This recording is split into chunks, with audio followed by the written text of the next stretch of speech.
Well, welcome back, everybody, for the second half of the final round of racing in the 2023 or 2022 season of the Great American Short Course Series.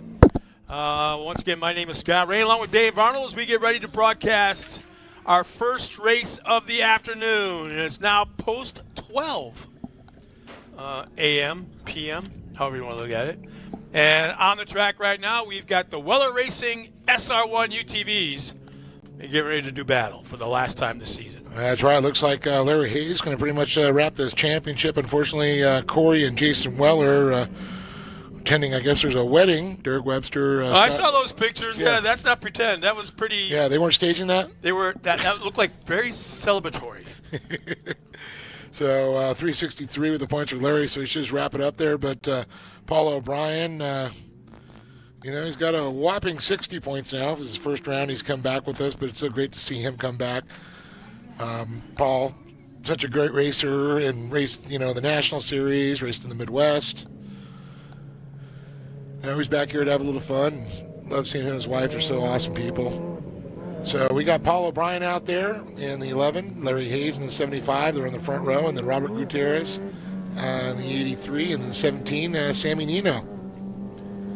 That's our lineup here for the Weller Racing SR1s.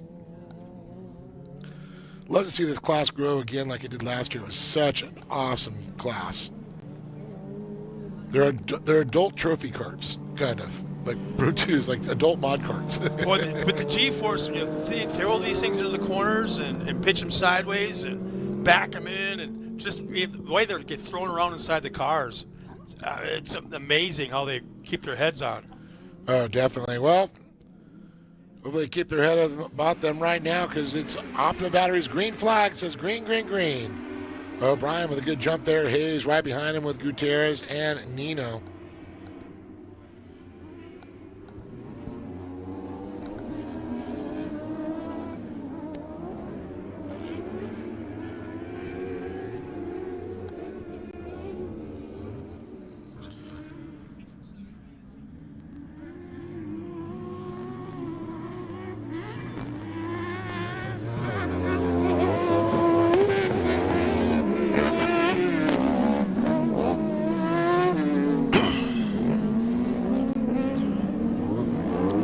Well, the early advantage is Paul O'Brien, just like yesterday.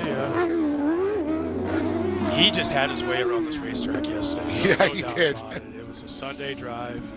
He didn't look tired crawling out of that car. I didn't see any sweat, at least from up here.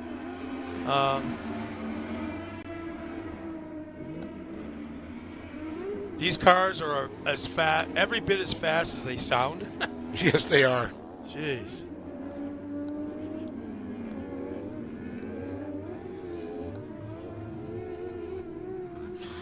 And saw Ruben on Facebook said good morning, guys, and might have been a little earlier. Ruben. La Bufadora. Oh! Yeah, I'm really, really, really disappointed. I actually prayed this morning that he was going to be here today, because I could have had seconds. We ate like 3 or 4 pigs last night and a couple cows, I think, with that line. Did a hell of a job, that's for sure. Oh, they always can.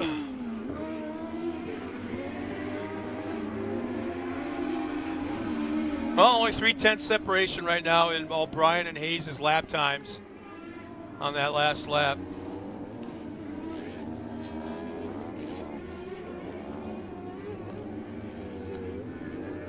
Actually, Gutierrez was quicker on that lap than Hayes was, so he's running back in third. Gonna have to get back up in the fight now here.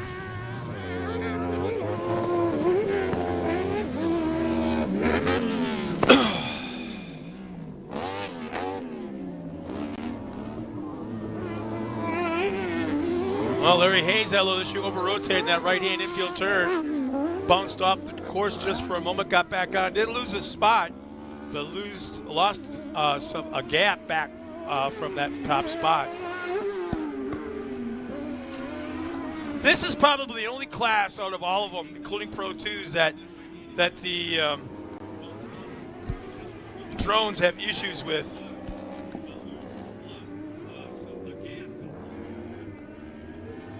That was me. Sorry. Why does it sound like it's coming from over here then? I don't know. Wow. But the drones probably find this the hardest class to follow around the racetrack. These guys. Oh, yeah, definitely. Because they're so quick and they're a little squirrely sometimes. I'm excited to see this one. You know, of course, 9 laps to go here, they're saying. 12 lapper on this one. The pro classes, we step it up a little bit with the lap count there versus most of the classes that run 10. Well, I don't know. We've got a couple of watchers back at home, wherever they may be, online right now. I encourage everybody. I started doing this like the last hour. How about some pictures? That'd be so cool. Yeah, and I talked to the guys back in the trailer. They can be done. We might have to scramble a bit to make it work, but it can be done. They're pros. They can do it. They're probably going to punch me in the arm after or the this, face, or kick me in the you-know-what. But for everyone that's watching us back at home, please take a picture of how you're watching us, whether it's like maybe possibly out the back door of the patio, watching it on TV, your laptop, wherever it is. Take a picture, hashtag Great American Short Course, post it on our Facebook page, and we'll try to get it up on the broadcast later this afternoon. Oh, that'd be so awesome to see. That'd be cool to like actually, they're doing Supercross and all that. You see that? Exactly. Sit in your race car, sit on your race car, sit on your motorcycle. I don't care. Send a picture. Show us how you're watching us. And there's going to be the comp caution coming up here, right? Next. This time by it looks like. Yeah, it looks like it's getting ready to come out next time. That, the other thing is, if you don't want to do that, then check in, telling us where you're watching from, what your hometown is, who your favorite driver is. Heck, we had Johnny and CJ Greaves yesterday check in. Both made comments. That was pretty darn cool.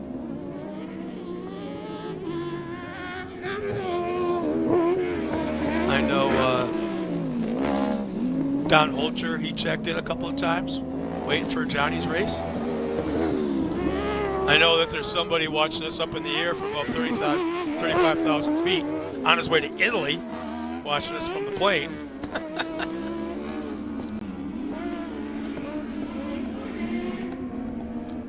Too bad they couldn't catch an Ultra 4 race over there. I know they do it over in Italy, too. Ultra 4 Europe. Oh, yeah. Their season's almost done. I think the last race was 2 weeks ago in Portugal. Was it? Okay.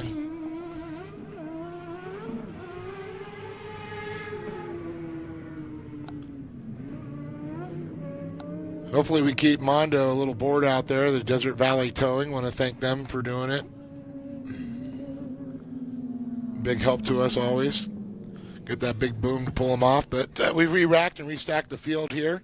Paul O'Brien currently out in the top position with Larry Hayes, Robert Gutierrez, and Sammy Nino.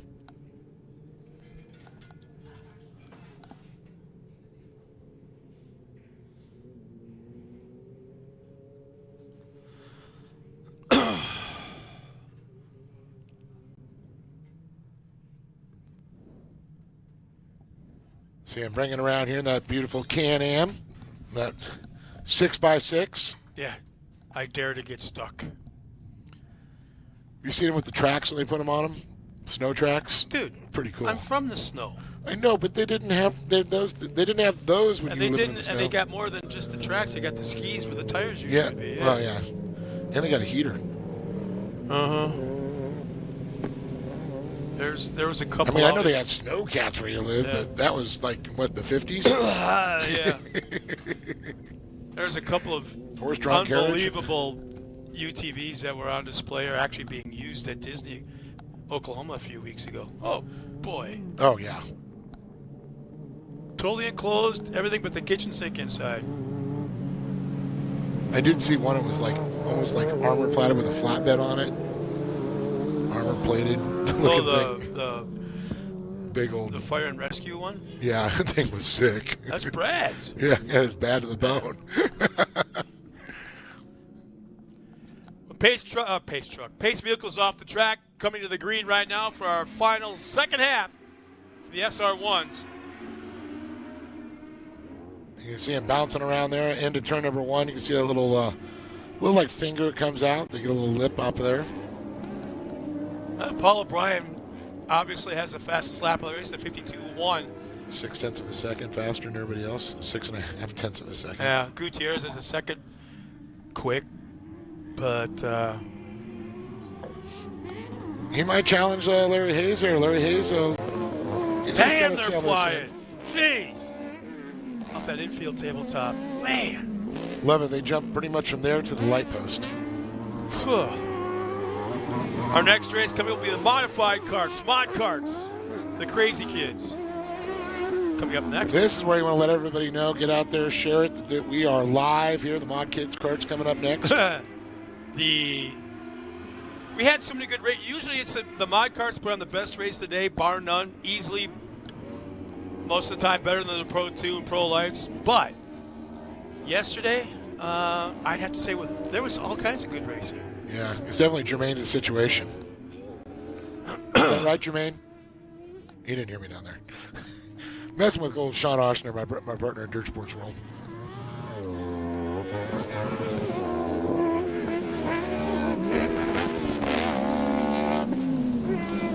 Paul O'Brien, though, just quickened his lap there to almost a 52.025. Perfect track once again.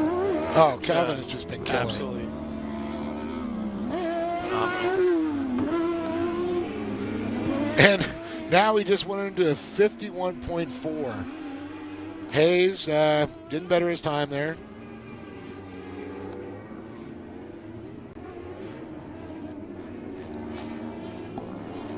Listen to this thing scream. Talk about being on the chip. I think you're right. I think that drone was having a little trouble catching up with him there. So I found him. He was trying to run away from me. Okay, that's a cool shot. Kind of gives you an indication of how high and how far they're flying through the air when the drone's actually above the car throughout the lap, and all of a sudden the car gets closer. No, the drone's below the car. Oh, yeah. Because the car kind of flies up it. I saw that one shot when he did that side-by-side on O'Brien earlier. That was pretty cool. Looks like Gutierrez is slowing. He's got issues. And he'll pull off the track. Tough break to end the season that way. Bummer. He was showing some good speed there. White flag will come out this next time by.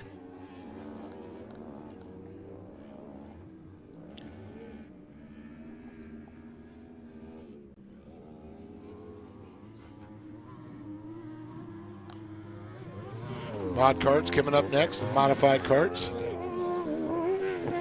Did you ever see the movie Mod Kids on Amazon? About all the kids and following the Lucasville off-road racing series. They shot some stuff in the Midwest too, but just so cool to see how that far. I think it's on Amazon. Following some of the families around, really showing what they go through. People should check it out. White flag is out one more time around for our SR1s, the Weller Racing SR1s. Kind of surprised I haven't seen. I wonder where the wedding is at that the Wellers went to. Had to be in Arizona because that's where Derek and Scott Webster and all them live. Okay. So maybe they're sleeping it off yet, or just haven't checked in. I don't know. Kind of thought I'd see Corey on here. All I want to know is if Jason had the rally cap on last night. If he drank party that much. He had those funky sunglasses on. Okay. The big clown glasses. They're like 3 feet wide. Yeah. One more turn remaining for Paul O'Brien to pull off a clean sweep of this weekend. The final 2 rounds of racing here at San Bernardino County Fairgrounds. And there's a checkered flag. He will clean sweep the weekend. Hayes will cross the line in second. And it should be, let's see, the 83, yep. Actually, I'm sorry, it was Sammy Nino that pulled off the track a lap and a half ago. So Gutierrez will come across in third to round out the podium. Dave? Yep. Here we go, second half. Dave Brown will go down trackside, talk to our top 3 finishers as we get ready for our next race. Like he said, will be the mod karts coming up in just a moment.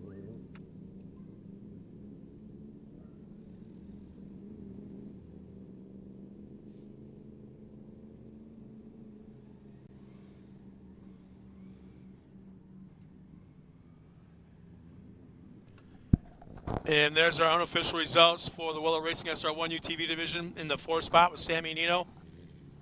who pulled off the track just about a lap and a half before the finish with mechanical issues. Robert Gutierrez in the 83, he'll finish third. Larry Hayes in the 75 will finish second. And Paul O'Brien in the 11 clean sweeps the weekend here at the Great American Short Course.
Fans at home are getting some pretty cool shots of our drivers as they get out of their cars.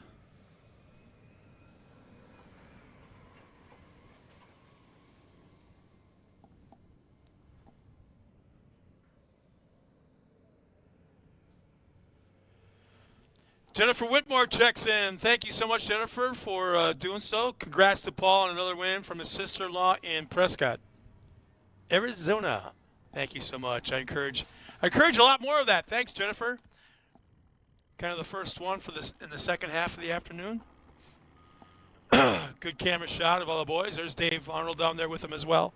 So let's go down now to Dave Arnold and our top three finishers in the Weller Racing SR1s. All right, let's go ahead and bring them on up here. Paul O'Brien and Hayes. Got another one here, Robert. Good job on that one. Well, Robert Gutierrez did another great job out there coming on the box there. I guess Nino had a little bit of problems out there. Yeah, I don't know. I seen him like that green you can't miss in the corner of your eye. So I seen it, and then I radioed in. I think it was before the caution. I was like, "Hey, where's Sam at? What do we do? What's going on?" Well, when I got out of the car right now, I cranked my head at one point and it ripped the comm out. So I was driving at least 3/4 of the race with no spotter. So it was fun chasing him down again.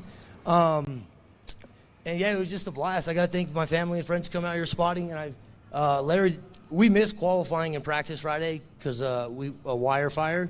And Larry, yeah, he got us. He went over there and he was with us for like 3-4 hours. We were up till 11 Friday night. So huge shout out to him for making it possible, the series, for putting it together. And we're racing, me and Sam and a buddy from Texas. We're coming out for round 1 at King of the Hammer. So well, that's going to be fun. Oh, yeah, it's going to be a blast. So look forward to it. But thank you, guys. You want to thank anybody else? Just like I said, my spotter, my family and friends, and Sammy. There's no sponsors on that car. We're self-funded, so yeah, there's room for rent if anybody wants it. So this could be yours. Yeah, exactly.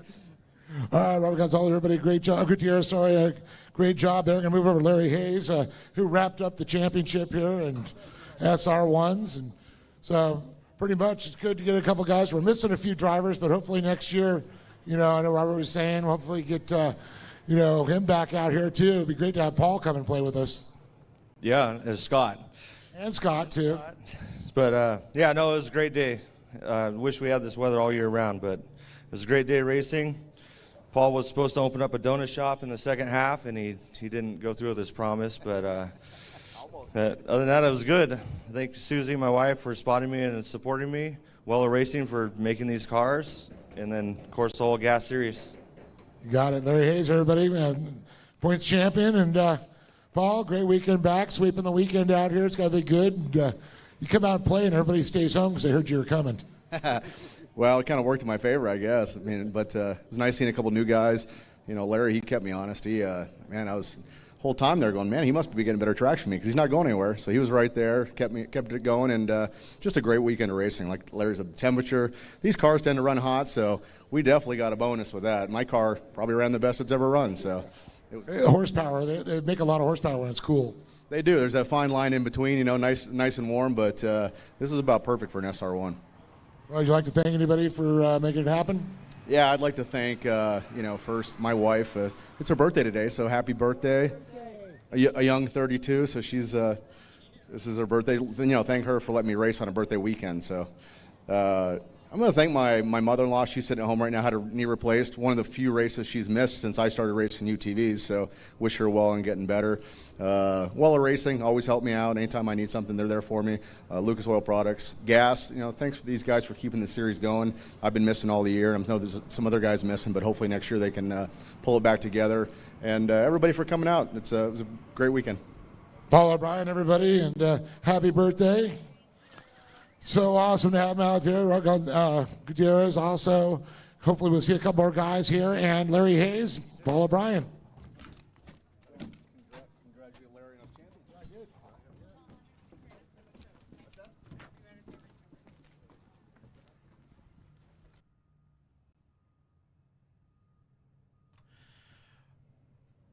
A final congratulations to our top 3 finishers right there in the SR1 division. And what a cool way to end the season for those guys. As we get ready now for our mod carts. They're back in staging. In fact, they're making their way, let's see, nope, not quite yet. They should be coming out here in the track in just a moment, as we have 12 entries coming out here in the mods.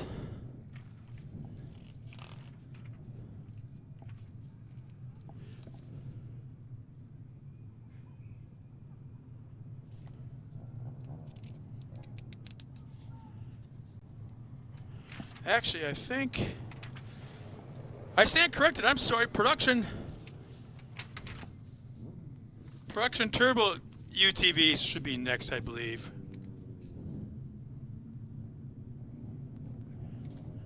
Let's see as I look back at staging. Yep, you can see on screen right now. It looks like there are K&M pace vehicles parked in front of the UTV. So that should be the next race as they come out. Our cameraman, though, is walking around, checking out some of the mod carts, though, as well.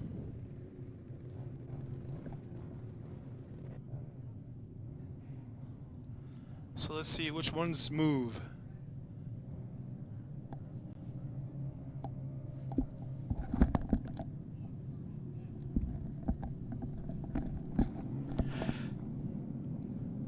So it is mod carts. Mod carts will be coming up next. Here's our lineup real quick. As the fast kids come out onto the course. On that front row, it's Ryan, Danny, and Jay and John Walls in the 560, 595, starting 1 and 2. Dane Culver and Cade Martin starting 3rd and 4th, row number 2. In row 3 inside, Ashton Williams in the 520 alongside Brody Martin, the 513 in row 4. 511 of Talon Martin and Maverick Openshaw alongside him in the 545. Travis Jones and Drake Patetti in row 5 inside, 585 and 524. In row 6 inside, G3 Argeros in the 563 and Haley Berry in the 530. Boy, Talon Martin, Brody Martin starting mid-pack. Cade Martin starting 4th. Boy, the Martin boys got some work to do. And I understand Drake Patetti not feeling well, so he's got a fill-in driver, Jade Manchester. Okay. Just found that out. Well, what do you predict out of this one, Dave? Someone's going to win. Someone's going to get second. You know what? And I predict it's been a long time since I beat you upside the head. I don't like the predictions or favorites on this one, but no, yeah. It's hard, but I'd like to see a good race, especially now that we're seeing our points leaders in the middle of the pack there. But how about Ryan Denny? Haley Berry, we saw her filling in for Luke Berry, her brother, earlier in the Junior 2's kart. So I'm liking the fact that Talon is starting in the middle of exactly in the middle of the field, and just watching his skills come to fruition. I like to see a lady win today. I'd like to see Ryan. Yeah, that'd be neat. That'd be neat. She's out front in the pole position right there.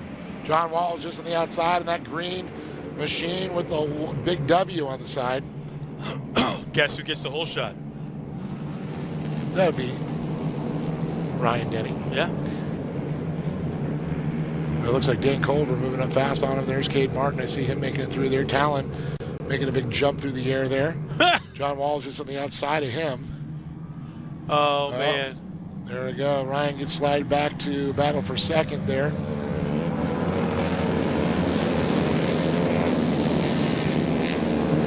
He's saying, oh, we got contact made. It looked like, is it Talon involved in it? No. It's actually, is it Dane? No. Is it 540? Man, Walls got really shuffled back too. Can't quite tell who's all involved way in the back there. Oh, it was actually Cade Martin that was involved in it. Had a car climb right up onto his hood, forced him off the track, and he fell way back. Now he's a mid-pack. Yeah, it looks like Drake's car got shuffled back there too, the 524. Jade Manchester filling again for him once again there, but Culver can't miss that machine. It's got like a Dayglow orange.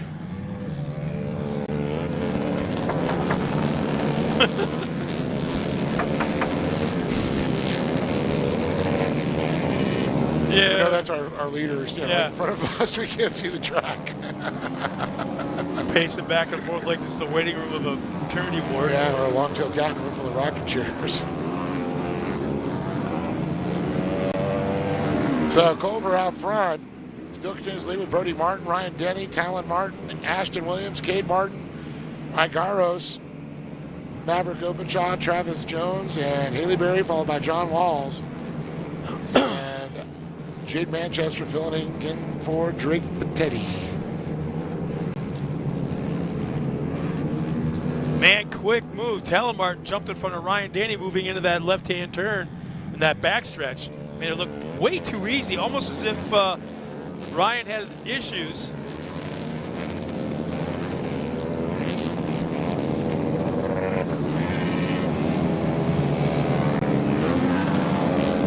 So 10 laps to go, 9 this next time by. Oh, Culver got up on the bicycle. Talk about a pucker factor there. Yeah, well, no, we got a spotter right from my angle on it. Yeah. That would be Dane's spotter, his dad. Yeah. Really can't yell at the guy because the kid's leading. Yeah, you can. Tell him to step down two rows, dude. Yeah, I know. Man, talk about a high aerial shot from one of our drones. Way up in here. Almost like at half the course.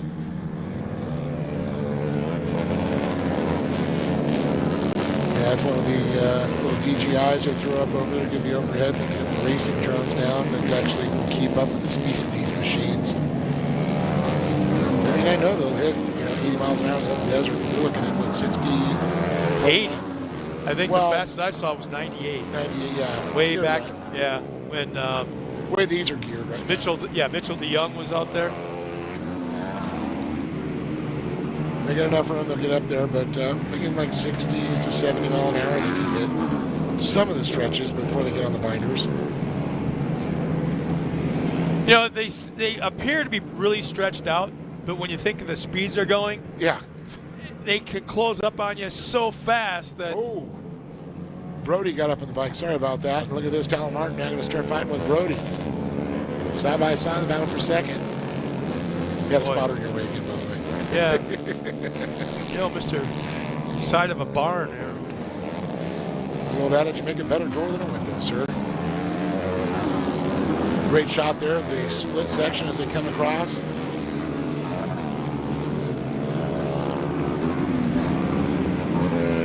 The Cousins battle.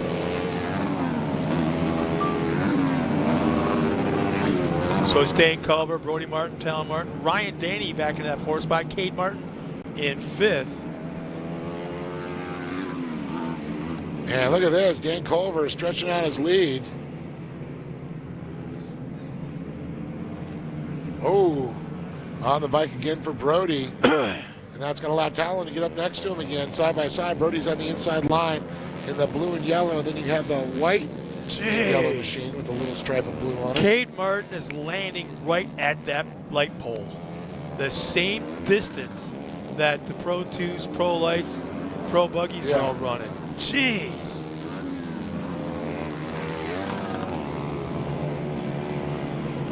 There's Brody. Move on there. Exceptional run by Talon because he started way back, what, in that 8th spot, I think it was, at the beginning of the race? Moved us all the way up to 3rd to a podium spot. As that comp yellow's now out. Gary Lane, our pilot behind the wheel of our pace vehicle, out on course, has collected all the kids.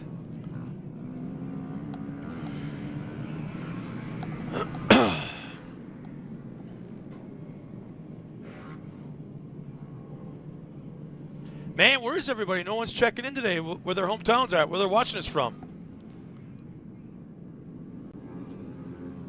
Be anxious to hear or see.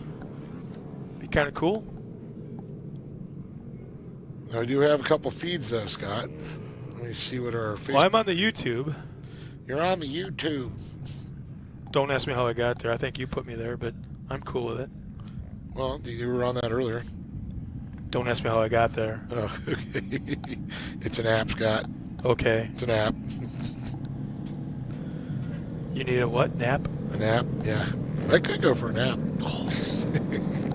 Hot chocolate. Beautiful day here this afternoon in Victorville, California. Kind of like, would you say, the gateway to the higher desert on the way to Vegas? Vegas, yep.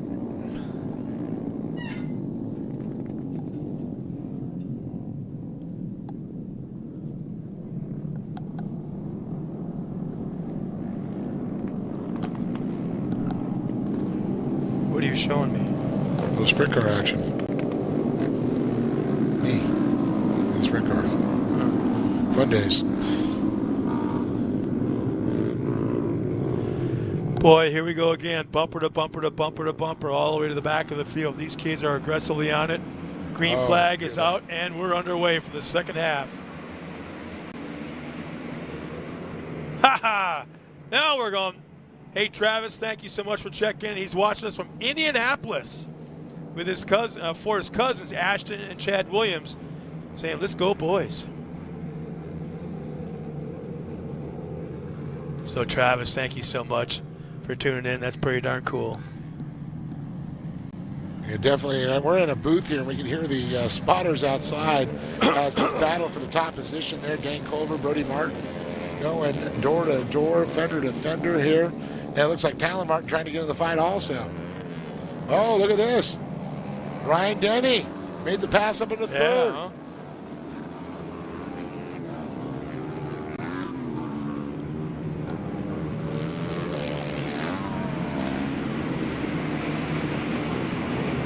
Cade Martin making a big sweep on there. Whoa, what happened to Talon? He dropped right back down to 8th. I would venture to bet that there was a little bike action going on. Yeah. Probably had to turn into it. And that's where he goes back to what you said earlier. It may look like that they're... Oh, second place. Oh, Something no. happened to second Brody place. Martin. Brody Martin. He loses 1, 2, 3, 4, 5, 6 spots. Wow. You know what that means? Ryan Denny now goes into second. Man, how's this going to shake up the points? Oh. Consider there's 14 points between Talon and Cade Martin.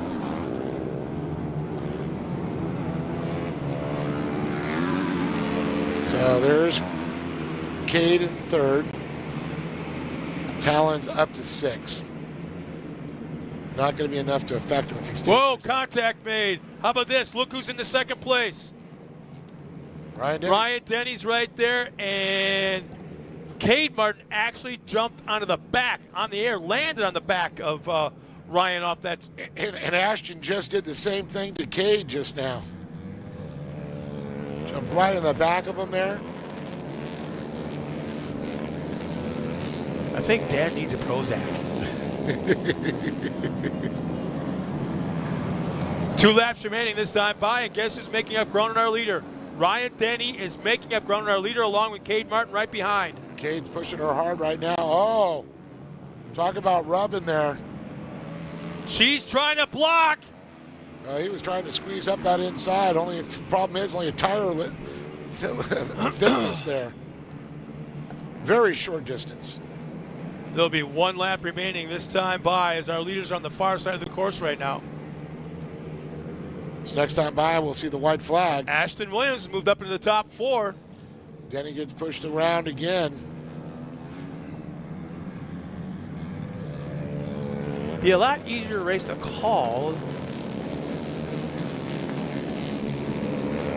Watching our drone footage here as we fly up and over the top 4 drivers. Great shot there. White flags in hand, one more time around. Culver, Martin, Cade Martin. Denny's fallen all the way back now with the 4th. Yeah. Just in half a lap. Ashton Williams right now. How about this, Travis? Ashton now in the final podium spot with 1 lap remaining.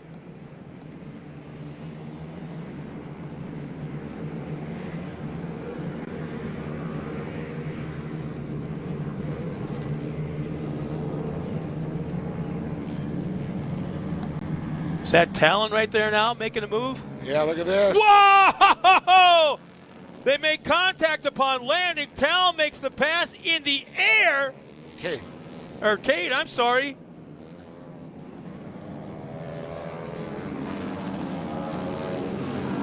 Oh, beautiful move up the inside there. Cade had the a door open. Cade landed kind of squirrely off the infield. Had to check up. That gave Dane Culver the opportunity to pass on the outside. Made the pass complete. Made the corner and finished. And look who got third. Wow. Ryan Denny. Ryan Denny. Back and forth, Wow. back and forth. And so that was probably the more Holy insane smokes. passes. What happened just like that?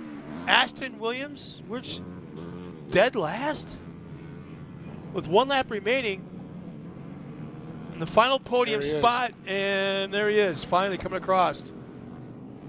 So totally missed what happened to Ashton on that last lap. Is at one point he was on the podium with like a half a lap remaining, and things got changed up so fast and all over the course. But the end result is Ryan Denny finally comes back, forward, falls back, comes back, forward, falls back. Probably at overall was the fastest kart on the track today. But will finish 3rd. Cade Martin, great run by him in the 507, finished 2nd. And Dane Culver, man, never give up, Dane.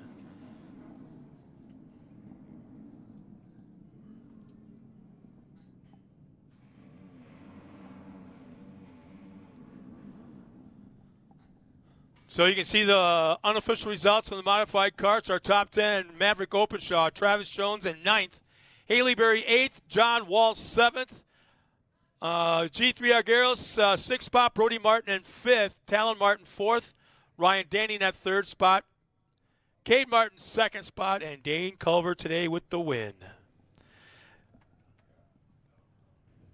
Dave's on his way now down to the podium to talk to our top 3 finishers. And was once again an absolutely incredible, entertaining, fan-filled, fun race to watch as the kids did it again.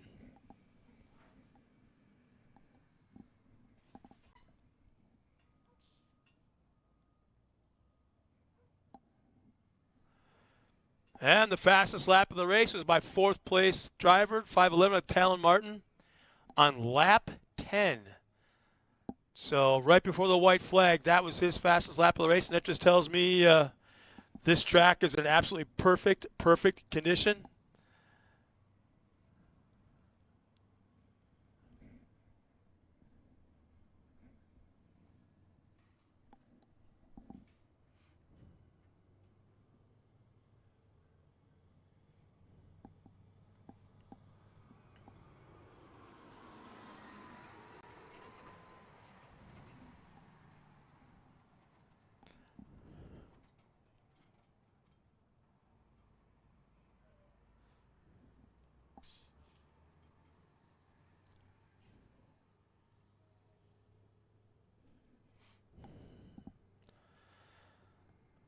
Well, let's now go to Dave Arnold, who's got our top 3 finishers still making their way off the track up to the podium. Dave, this could be kind of a cool interview for you. What do you think? Yeah, I'm kind of shocked. I'm watching out here, and they're all congratulating each other. It was such an awesome race. It was clean. Nobody changed anybody's position by getting them out of shape or anything, and that's what you want to see. I see them celebrating. I think they're so in awe of what just happened out there. They forgot we got a podium to do. Yeah, how cool is it that we got a young gal up on the podium for today? Oh, that's so awesome to see Ryan Denny make it. She fought away. Her and Talon were going toe-to-toe for a little bit. I knew Ashton Williams and her were fighting it out. But Cade Martin, what a great run he made. But how about Dane Culver? That's all I got to say. It is the Dane show.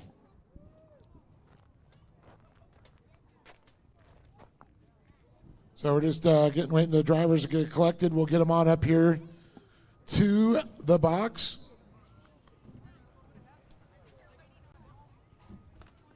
Well, I don't know what they're waiting for. Let's get to the podium, gang. We got a live show we're doing. You can take pictures afterwards. Sorry. I know. Hell yeah. Oh yeah. Ryan, how the hell? Dude, that was awesome. Great race. Well, here they are. Give it up for Ryan Denny. And, of course, I got to tell you, watching Cade Martin and Dane Culver up on top battle was just incredible. I'm still in awe. Well, Ryan, you had your hands filled. You got out front. You're running. You got shuffled back.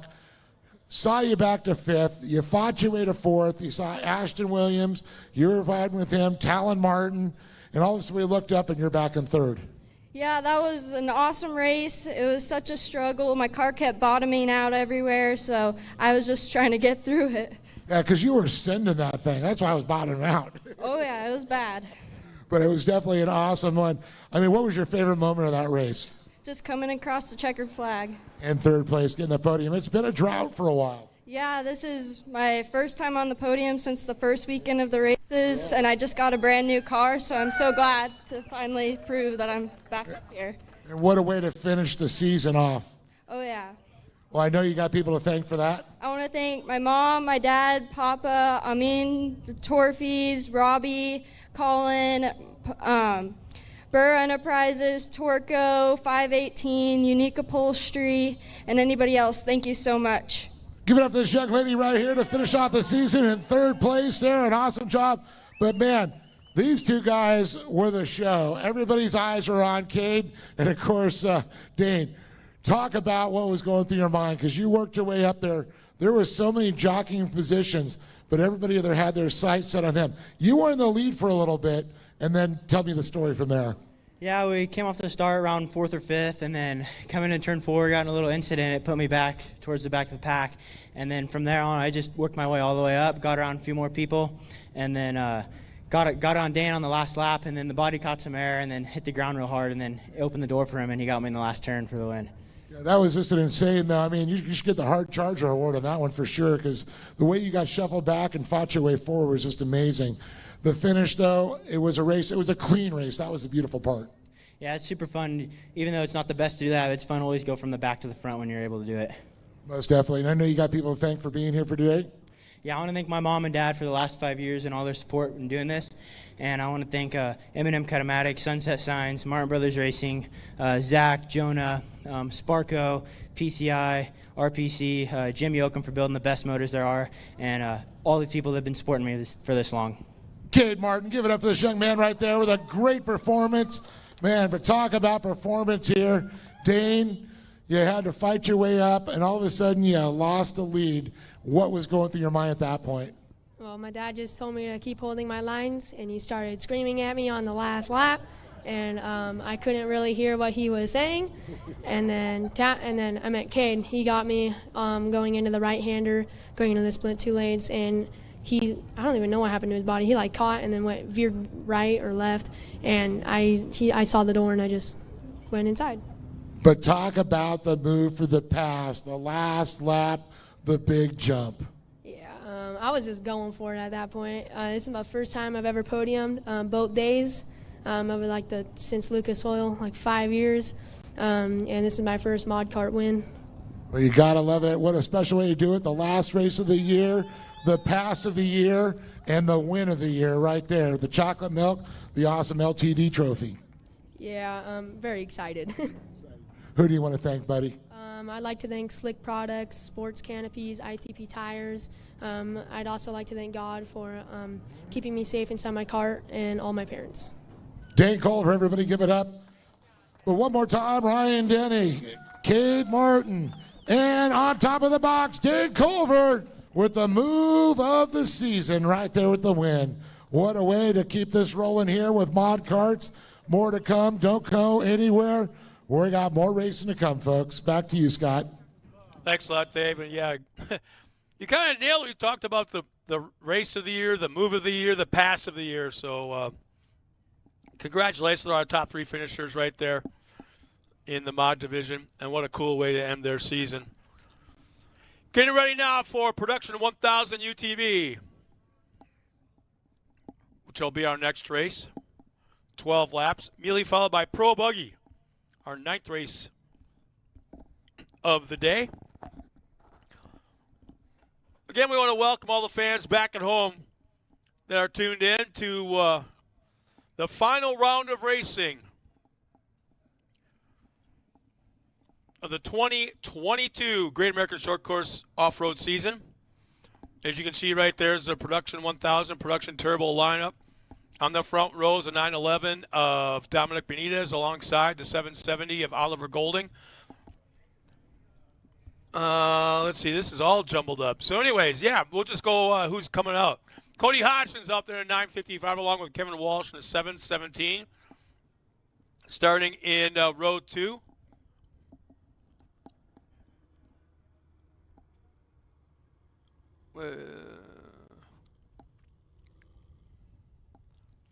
Let's just start over with this thing here. Jeeps.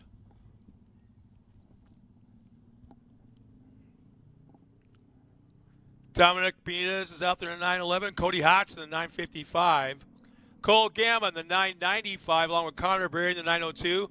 Chad Williams in the 926 along with Joe Collinsworth in the 948. Karsten Hernandez is in a Production 1000 in the 983 along with James Aramello in the 939.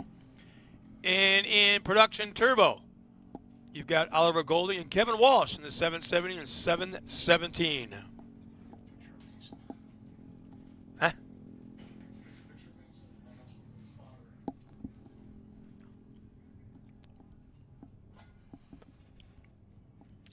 A little bit of last-minute track prep going on right here in front of the grandstands.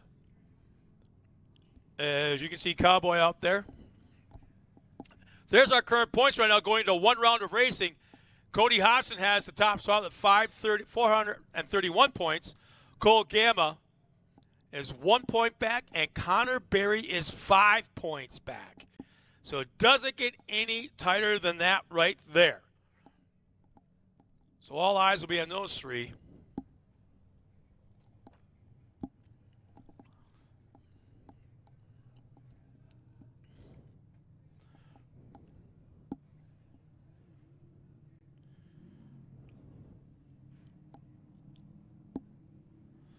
So they should actually be coming up pretty quick as I hear motors rumbling off in the distance. Yep, here they come.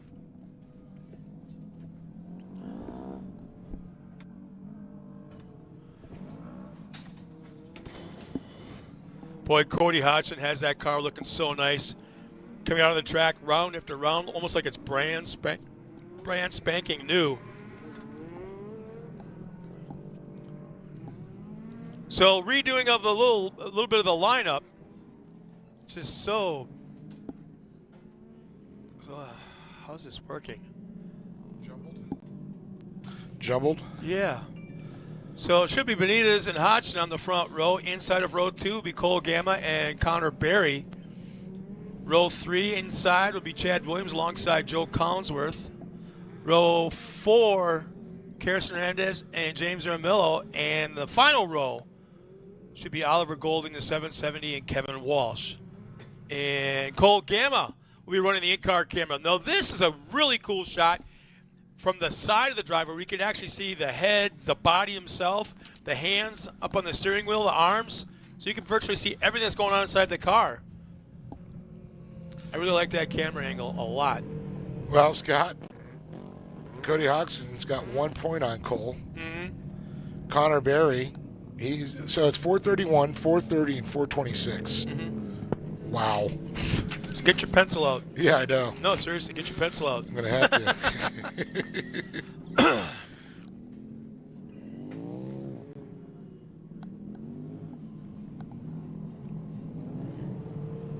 I mean, honestly, Cole gets in front of Cody, he wins. Cody gets in front of that. Or if Connor wins and he gets four or five cars in between him and the other guys, then he's good. But both Cole and Connor are rookies in this class, well as Dominic Benitez. Whoa, lots of contact before they cross the start-finish line. Lots of jumbling around, and they're still beating on each other, the top four. We have one car up front, and it's 3 wide behind him. Connor Berry had to check up. He'll fall back to the 4th spot. But, man, it was real ugly there for a while. Yeah, Connor had a front broken drive shaft yesterday. That's why he lost that front-wheel drive. Holy crap, I guessed right. Yeah. Wow. It was. One in a row. That thing Woo! sheared right off. Something you think you'd need. More contact. Hodgson had the inside line to the turn. And look at this, Chad Williams making a run up there on the inside. Cole Gamma, Hodgson, Benitez. Hodgson goes out front. Gamma goes to 2nd. Berry goes to 3rd. Benitez goes to 4th. Collinsworth, Williams. And then you got Kevin Walsh and Golding battling it out there.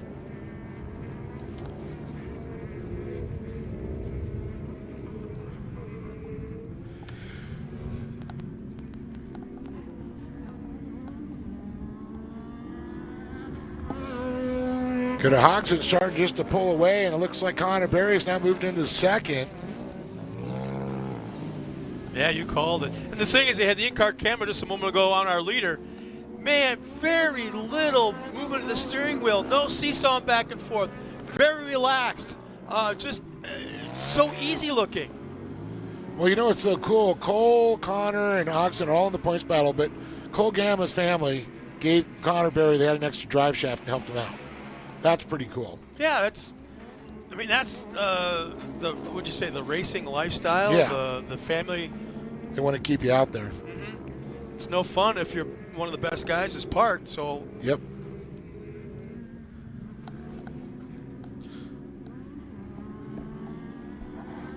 It's easy to be a big fish in a small pond, but when you play with the big fish and all the pond is the equal. That's what these drivers want to do. It's kind of like I'd rather. Oh, Connor Berry slows. Our 2nd place car, Connor Berry, one of the drivers that's in the points chase for a championship, has pulled off the track. Just all of a sudden, there was no signs like, okay, something's wrong. Just exit. It just stopped and he pulls off.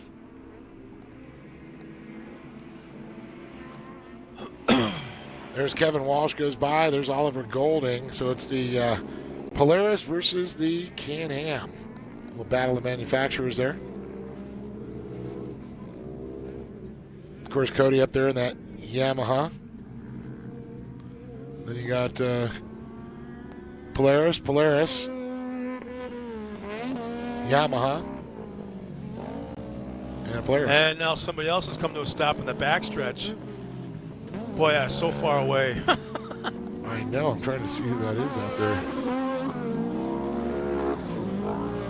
And, yeah, it looks like his day is definitely done as well, whoever that may be. So attrition now affecting the entire field there.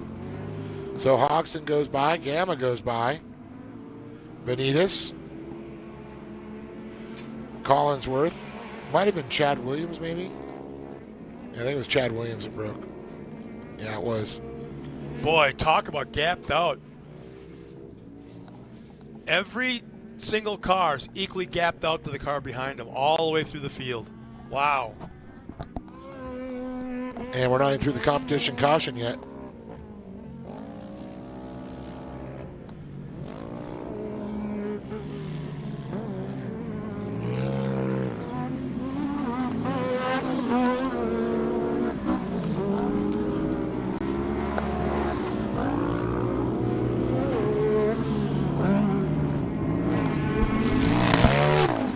So Hodgson goes by one more time, followed by Gamma Benitez.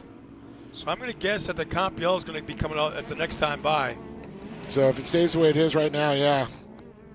It's going to be the next time. Hodgson should take the championship if he stays where he's at. Now, Gamma would have to get in front of him, and Benitez would have to get between him and Hodgson for Gamma to win. That's highly probable. I mean, that's... The way things have been breaking today, attrition.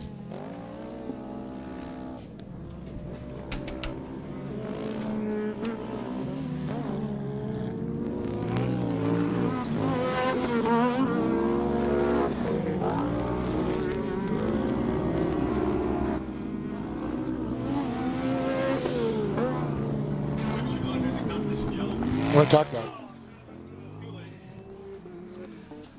So the comp caution is going to come out here, and we got a special guest, Louis Tozier, up here in the booth with us. Louis makes all the trophies, and he's a fabricator with, makes all the stuff, does a lot of artwork. But Louis, you got made all these awesome trophies. You also got the championship trophies going on tonight for us here at the series. Yeah, we're excited to be here and check them all out, and I'm glad everybody likes them. Oh yeah, they're pretty nice, and you're a former racer, so you really feel the vibe out here. Well, this is racing at its best right here. I know. You know, think of how many people would watch NASCAR if they put a jump on the back straightaway. I know. That is so true. And it's great. What a beautiful day. You rode your motorcycle up here and got to enjoy beautiful look at the snow, but now you're looking at this track. It's beautiful. You've been around the short course for going on, 15 years now? 200. Yeah, I know. It feels like it. And you can say, a lot of the same crew over the years, but, I mean, the racing's been pretty great. I don't know if you saw the mod kart race just now. Yeah. It was insane. Yeah, there's always great racing, and I got to give it up to Lee and Poppy for keeping short course going, and all the other people that are working out here and doing everything. It's an amazing thing to keep going, so I'm happy to see it's alive and well. And then we got King of the Hammers coming up this next year. We're Great American Short Course will be debut there for the year to start the season, so that's going to be pretty cool. That'll be exciting. Yeah. Fresh new start to things, so that's great. A new track, and then we added on Prim this year, so it's pretty cool to see that. So how do people find you if you want to get any specialty work done? Louis Tozier Designs, LTD. That's it. Go to louistdesign.com. And find them out there, right in Riverside? Yeah, Riverside, downtown Main Street. Haven't moved an inch. Yeah, you have stuff in the art museums there in Riverside, and done a lot of stuff for the different cities and stuff too, so that's pretty cool. So, well, Louis, thanks a lot. We got racing going back here again, and you want to call a little action with me? Oh, I don't know. I'll try. All right. We got our screen right here. We got our view here. We're watching on the screen. Watch down there. Give Scott a break for a minute here. You're up here. Gonna get the glasses out so you can see. Absolutely. Well, we got Cody Hodgson battling out front of Cole Gamma. And you can see Dominic Benitez right there. So they go through the center of the track. Looks like the leader's trying to check out a little bit, but we got a battle for second, third, and fourth getting ready to start. Yeah, that's Gamma and Benitez. They're battling for that second spot. But look at this. Gamma making a run up the inside. Hodgson. There's only 1 point separating those two drivers right there. Whoever wins this race between those two wins the championship. Now there's $5,000 on the line for this one. Gamma Racing put up. Well, I guess we're in for a grinding race here. Yeah, I know. Well, 4 laps to go. It's going to be decided here very shortly. I don't know. I'm going to be kind of curious to see the way you saw Gamma run the inside of that split. I wonder what's going to happen now. Hodgson. Well, now he's hip to that, so we'll see what happens the next lap. There's some strategy going on out here for sure. Throw a few elbows. Here we go. Oh, look at this. I think we'll have multicolored paint schemes by the end of this between those two guys. Well, yeah, I have a feeling they're going to come together as we come in this last lap. It's coming down, This is going to be 3 laps to go. So, it's like one of those things. We saw a lot of last lap maneuvers. Do you think it's going to be a last lap one, or do you think he's going to try to do before? So if it doesn't work, he's got another chance. Well, I think they're both just trying to grind out a spot in front and check out a little bit. That'd be ideally the best way to do it, but it doesn't look like either one's getting away. No, it looks like they're pretty equal to the same spot right here. So you got a great shots, for the folks at home and are watching here on our screens. You can see as they move through, and I think Cody got a little bit more. Love the drone shots. That's probably the best part about this. Drone is amazing. And then we got an in-car there. Cole Gamma, that's second place. So a drone flying over the top of him.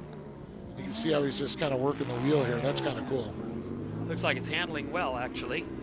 Yeah, not a lot of movement, just very smooth, right? Yeah. Now we always talk about smoothers faster. 2 laps to go. Next time around is going to be a white flag. It's when you kind of you don't want to wish bad will on the guy in front of you, but you're like, just make a mistake for me. Well, second place is definitely closing the gap a little bit, especially on the back section of the track. So it seems like the other leader will pull out in front slightly in this infield close to us. Yeah, that's Cody Hodgson. Oh, it looks like he might have missed a gear there. Third place went up on the bicycle. He's upside down, yeah. Lost the wheel. Oh, yeah. Well, that's going to change things. That means the caution flag's going to come out. Yep, it's out already. Oh, it's going to be a green-white checkered. That is a 1-point deficit. $5,000 is going to be dangling at that finish line for these guys. I think they're just more thinking about getting to the front and winning. If you do that, everything else comes along with it. Now let's talk a little bit about what's going on in Louis' world. What big art projects you got coming up? Do you do anything big coming up? Well, we're trying. We're currently working on something that we're going to be putting in off the 15 freeway on your way to Vegas, but I can't talk about it a whole lot yet. But it'll be pretty neat. Oh, really? Just outside of Barstow. Really? Gonna be next to the Del Taco, so you can stop and have a taco and see it? No, but it'll be by a giant ice cream cone, but I don't want to give away the location. Oh, I know where that is. I just passed that last week on the way to and from Vegas. Yeah. But yeah, we're always keeping busy on Will it be a giant Tyrannosaurus Rex licking the ice cream? No. So some good stuff coming up there, and I know if you need anything special, custom furniture, artwork, you do it all, right? Yeah, we do a lot of store display as well. So point of Well, you sale do all the stuff at displays. Troy Lee Designs, Yeah, right? We do stuff for Troy. Yeah. We do stuff for Pepsi, all kinds of places. Yeah. All the racks you see, and if you want to design something, build something, you could make it happen, right? Yeah. If you got a company and you're building stuff or selling product, and you want to increase your sales through some nice point of sale displays, give us a call. You got laser jet. You got plasma cutters. You got water jets. Yeah, we can do CNC water jet up to 9-inch thick steel, solid. Jesus. So yeah. So bring your tank on in. If you want. You can do some custom, artwork. You can cut the barrel off it. Cut the barrel right off of it. I understand you got a really cool searchlight. You were in the Veterans Day Parade. You were pulling around that 1940s Battle of L.A. searchlight. It's the actual GE 60-inch searchlights rated at 800 million candle power. 800 million. We towed it, yeah. So you could cook a piece of toast from a mile away. Yeah, you could cook a piece of toast on the moon. On the moon. From it on Earth. Well, here we go. Let's see what this is going to be. They're still coming around. They've still got that car that they're attending to, so we're going to go around there. Yeah, they got a tow truck out there Yeah. pulling them over. So was that in Riverside, the parade? The Veterans Day Parade? It was in Harupa Valley. Arupa yes. Valley, your home area. Beautiful area over there, I got to say. They've really beautified Arupa Valley and really bring it up. Constantly improving it. Yeah, so that's great. A lot of new development going on over there. One of my favorite golf courses right up the road from you there. Yeah. The Oak Quarry? Oak Quarry, yeah. Beautiful. Love seeing that there. If I knew how to hit a golf ball, I could land one on that golf course from my house. Yeah, I know. That's what I was saying. It's right over by where you're at here. But, we've got a good season. I know you're going to be probably making some bitchin' trophies for us for next year on this on the 2023 schedule. Yeah, we're excited. So we're always trying to create new designs and come up with cool stuff for you guys. Our heart's in this sport, and we want to see it succeed. Yeah, you have a love for racing. That's what's so cool. I mean, let's talk about your background too. You know, a little bit of motocross racing. Yeah, a little bit. You've done there. Just always loved all forms of racing, but really off-road is, to me, the epitome of it because it's the truest form. It's the most exciting for driving or spectating, and it's an amazing crowd of people that are involved in the off-road world too. Some great families. Yes, absolutely. So yeah. Oh yeah, that's where we like to be. That thing did take a little damage when the wheel went off there. You can see that. Good old Mondo and Desert Valley Towing getting that off for us. Appreciate the Desert Valley Towing guys.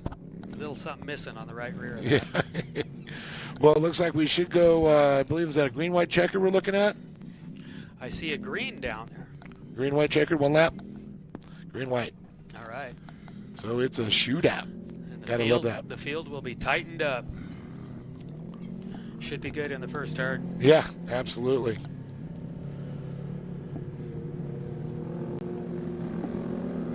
So I know you got a lot of motorcycles, quads, a Baja Bug, and you got my UTV over there too. Yeah. But you got a lot of off-road vehicles, you know, that you play, and you got a place in Arizona. I know you've been playing out there. One of them's yours that I store. You're going to have to pay your storage fee, Dave. Well, I do every time you use it.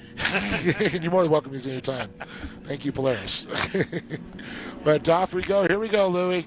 Green, white, the shootout, 1 lap. Look at them go. $5,000 in a championship. It's pretty tight, first, second, and third even.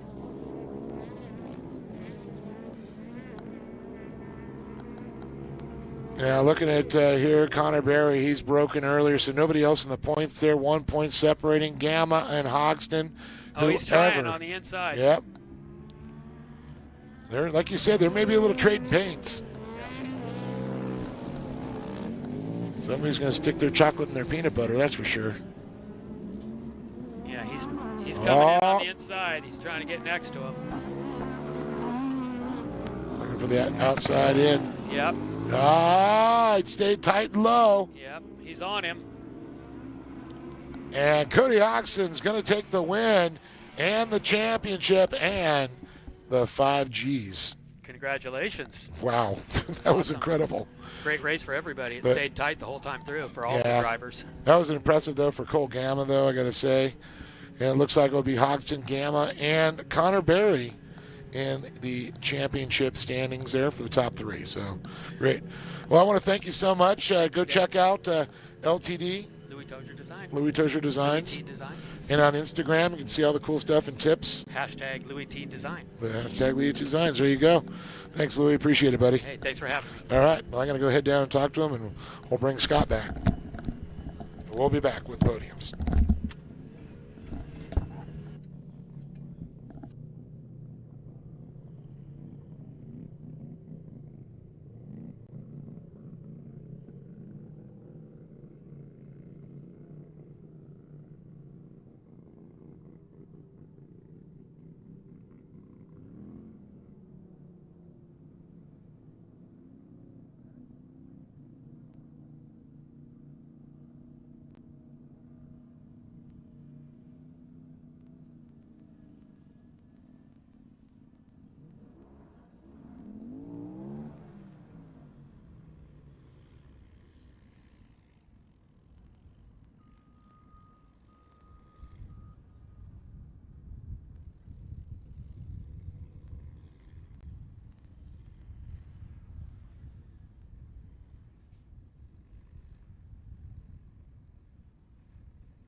So Dave Arnold's on his way now down to the podium. And get a quick word with our top 3 finishers in the UTVs. Our next race, Pro Buggies. Pro Buggies coming up next, the open wheel division. The Pro Buggies.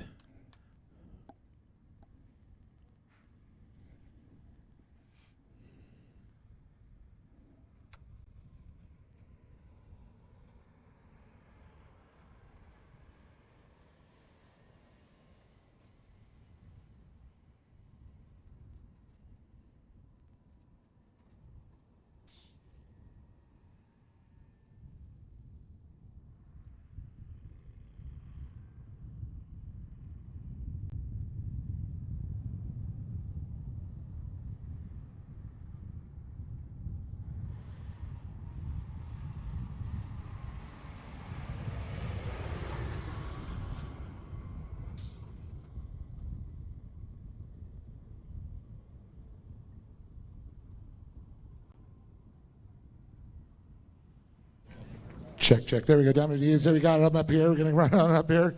How you doing, man? That was a good race. Yeah, it was fun, for sure. How'd you like that restart, man? It was like everybody going for it. Yeah, it was crazy. A lot of stuff happening at once.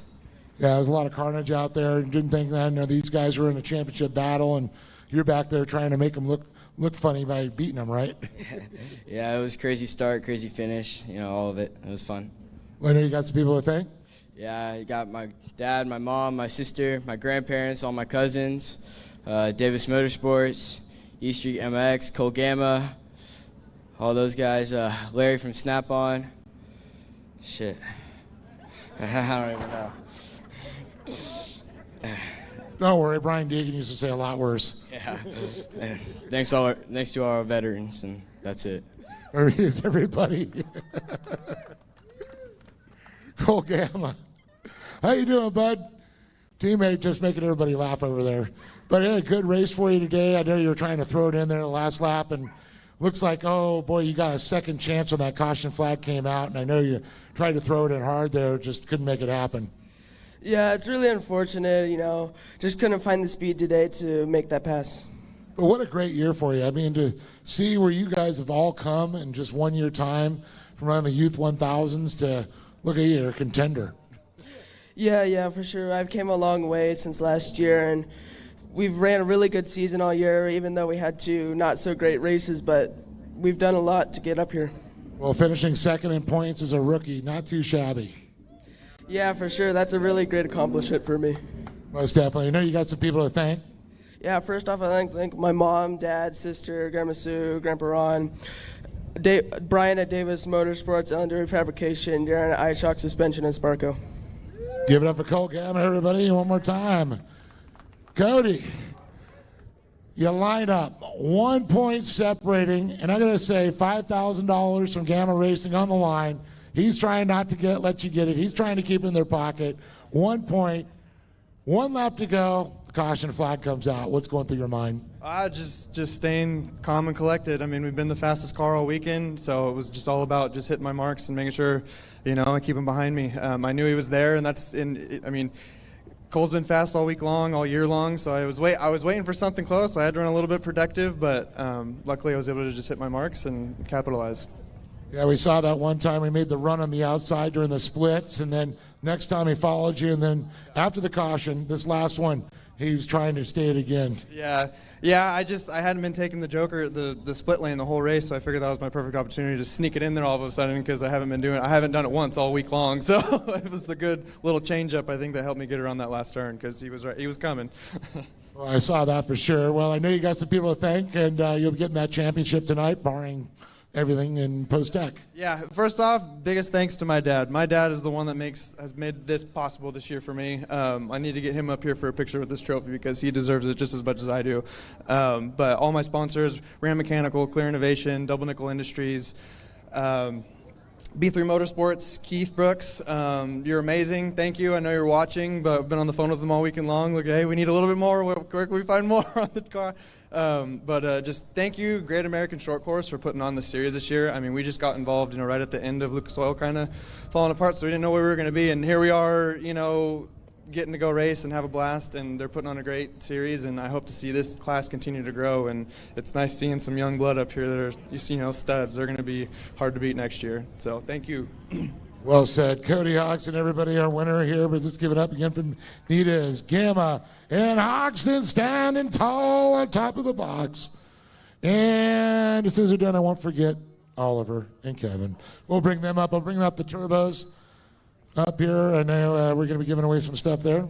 Good job. Congratulations.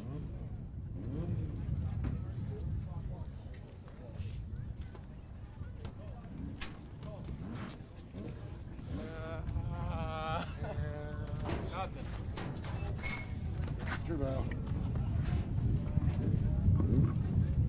Any, mini, miny, mo. I'll show you the one that says 1, right? All right, we're going to go over. Oliver first or you do me first? Dude, Oliver, her, him? Okay, Walsh, okay. I'm so confused. I'm supposed to do the third, and I'm getting up there. I was just filling the podium. It looks so blank. Oliver, another good day up here. You guys are out there playing with the Production 1000s, but always a fun time just racing, right? And I know you're doing a lot of duties, spotting for people and racing, all that fun stuff. Yeah, I like to keep myself busy during the day. It allows me to not get in my own head so much. No, we ran a good race. I mean, I was just trying to figure out how to get him in any area, any way I could. And I mean, he just ran a good race. You know, I led all the laps in front of him yesterday. He led all the laps in front of me today. Good back and forth battle. Just need to search for a little bit more power in that car. But happy with my performance today and everybody who helped me out. Anybody else you want to thank? You forgot? Yeah, definitely Mom, Dad, Danny for putting up with all my crap this season, Anthony for spotting, dual champions, which is pretty cool, Doug from Evo Manufacturing, he actually showed up today, Dirt Cartel, S3 Power Sports, Can-Am, Borla Exhaust, Cooper Tires, Method Wheels, Parker Pumper, and if there's anybody else I'm forgetting, then I want to say congrats to Kevin on his first career turbo win. And thank you for Lee for putting on this series. Oliver Golding, everybody, give it up for him here. And then Kevin Walsh up on top, $100 gift card there to K&N. I wanted to get you there. And first win in the turbo. Just moved into the class, so it's got to feel good. It does. I mean, you know, this car, you can hear it sputtering, spattering out there. It's we're trying to get it tuned right, and it's just been a struggle all weekend, but it seemed to come in a little better today. Is that one of the Haugen's old cars, right? Yeah, it is. And we've done a lot of work on it, trying to make it better, and it's getting faster every weekend. Well, it's good to see you out here, and I know, you have some people to thank for being up here. I do. My beautiful wife, Jamie, comes out here, helps to support me. My daughter, Roxy, my crew chief, Lee. I didn't get a chance to say happy birthday yesterday. It was his birthday, so happy birthday to my crew chief. He does an amazing job with the car, helping me all the time, and I always say I can't do it without him, so he just, it's all great to have him on the team. Well, congratulations. See you next season. Yeah, and I want to thank also Polaris. I want to thank Greg from TPR, also Chris Hawks at Benchmark Performance, and Jamie from PEP Performance. They've been helping me a lot. Good people, good people. You got the right people surrounding you.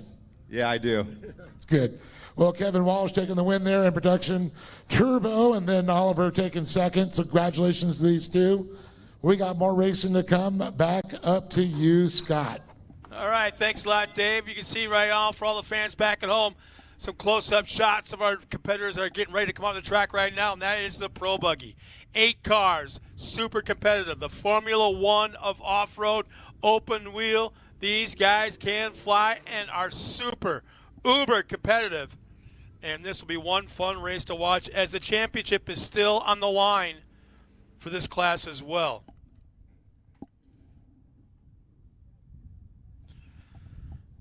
Well, the classes are starting to wind down a little bit. We're starting to get into, I think at this point, nothing but trucks after the Pro Buggy race for the rest of the afternoon.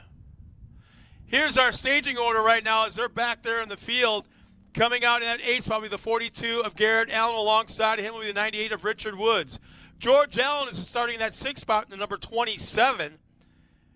Lorenzo Bonacci starting in that 5th position at 33. Gunnar Kennedy had a good run yesterday. Starts 4th in the 82. Matt Bristol will start 2nd row inside in the 55. And Zach Drapkin will start outside of row number 1 in the 56.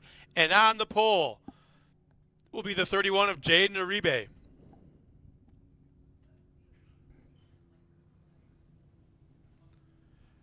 And here's where it gets fun. The points chase right now for the Pro Buggy is Zach Drapkin. He's in that top spot, and his closest competitor, Matt Brister, 8 points down. And Gunnar Kennedy's right there with down 61 points. So Brister has got a shot with 8 cars on the track, but a lot has got to happen. In fact, the number 98 of Richard Woods will be carrying the in-car camera. And this is right up in his face. Yeah, kind of a bummer. Jaden Uribe, I talked to him earlier, blew the motor, so not competing. Of course, we saw Ezra Eberts lost that front tire, went through the fence, and kind of destroyed the front of the car. So 2 cars down, still a good car count.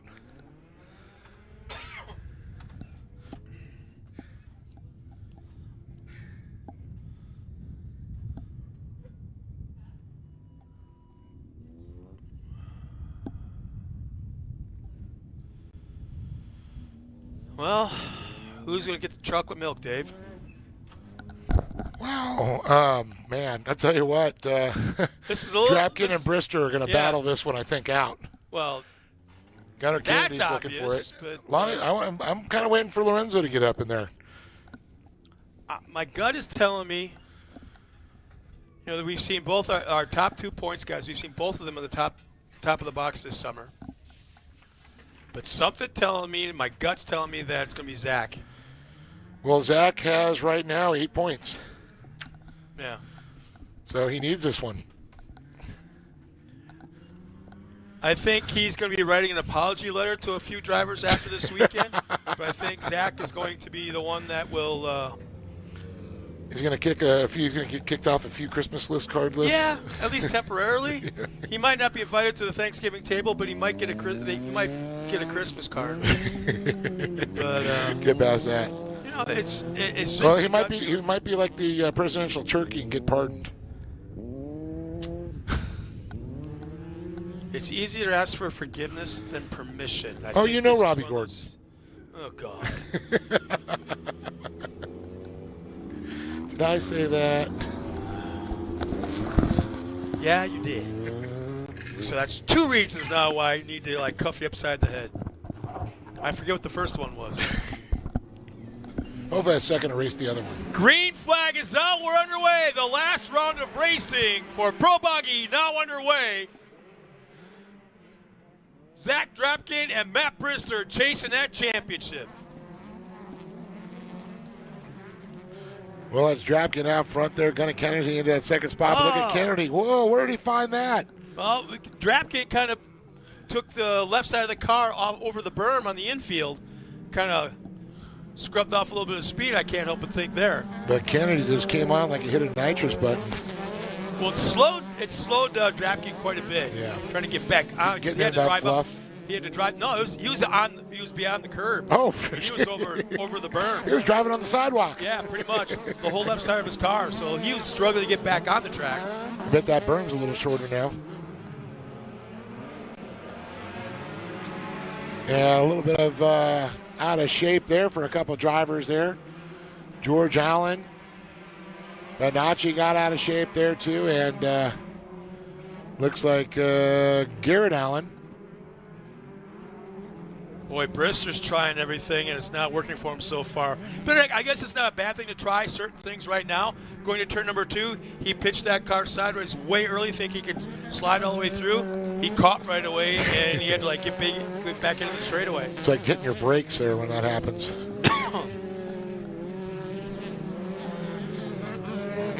So I see Ruben made it out. La Bufadora. Oh, yeah, he's all happy. Man, he's got so much energy. It says Magic Tacos. I asked him where the doggy bag was, and he's like... For the pedal.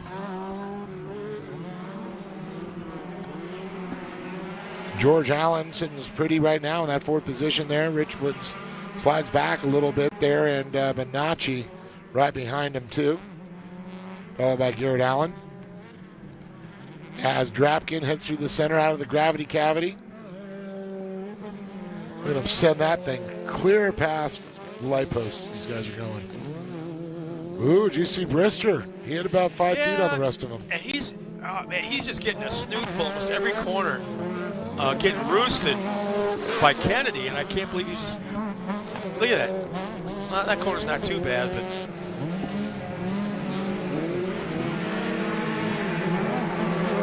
Nine laps left here in race number 9, the Pro Buggies. I can't help but think that second and third are playing the points, playing the halfway point game.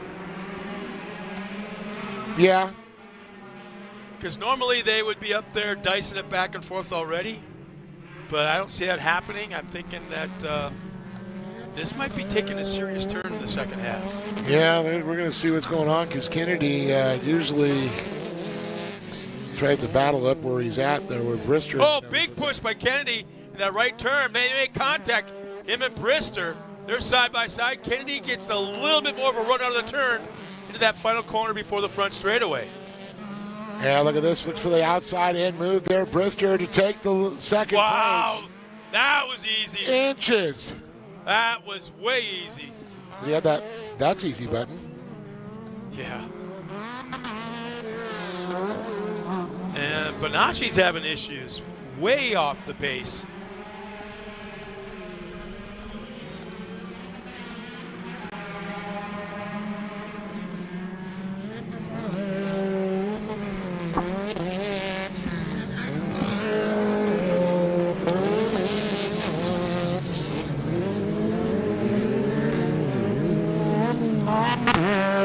So let's see, this time by there should be 7 laps remaining, I think.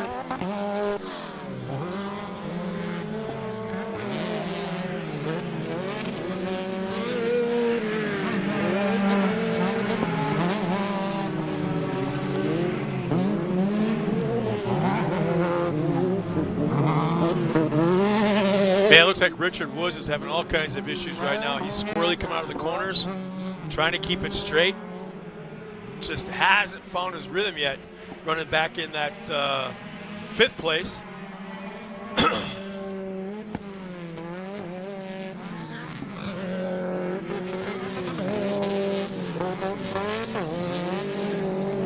First, second, and third right now. Drapkin, Brister, Kennedy equally gapped out as all 3 of those cars have pulled away from the rest of the field.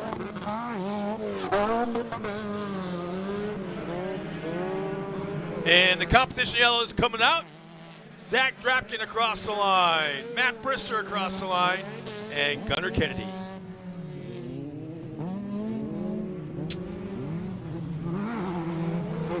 And there's Richard Wood. Boy, he is seesawing back and forth on that car.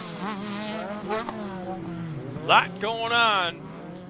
It's almost like the camera should be angled a little bit further down. Yeah. So you can see what those hands are doing down here.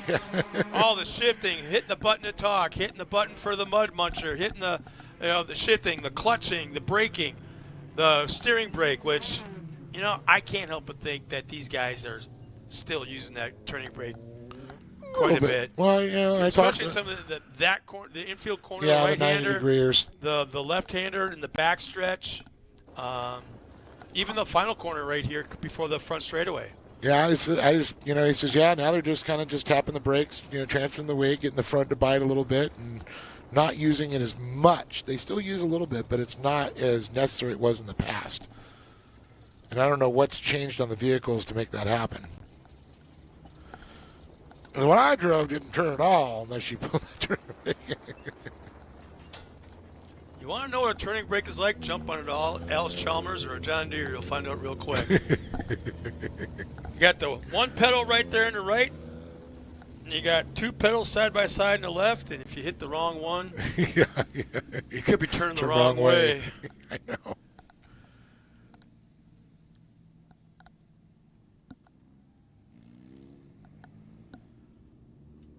Well, they've been re-racked, they've been restacked. Now we just got to get them refired here. So it looks like Brister has the fastest lap of the race in the first half. That was actually on lap number 5, 49.5.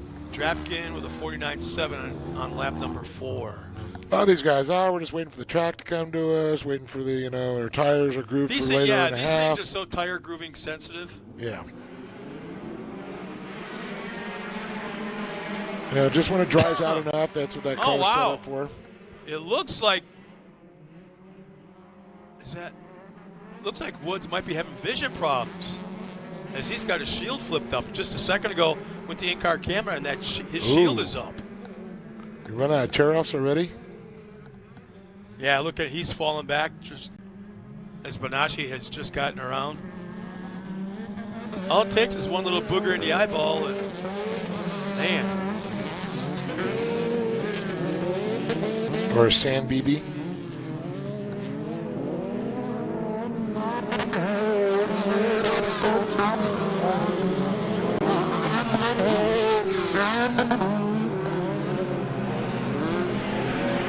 I can't help but think it might be Brister that won't be invited to Thanksgiving dinner. With him running in second place right now, it looks like the only chance he has is to absolutely dive bomb a corner. On Drapkin, yeah. Yeah. Kennedy's like, wait for me, guys. I want to get in the fight. Oh, big air by Kennedy. Nice rotation there by him. Of 3 cars separation between first and second right now of Drapkin and Brister.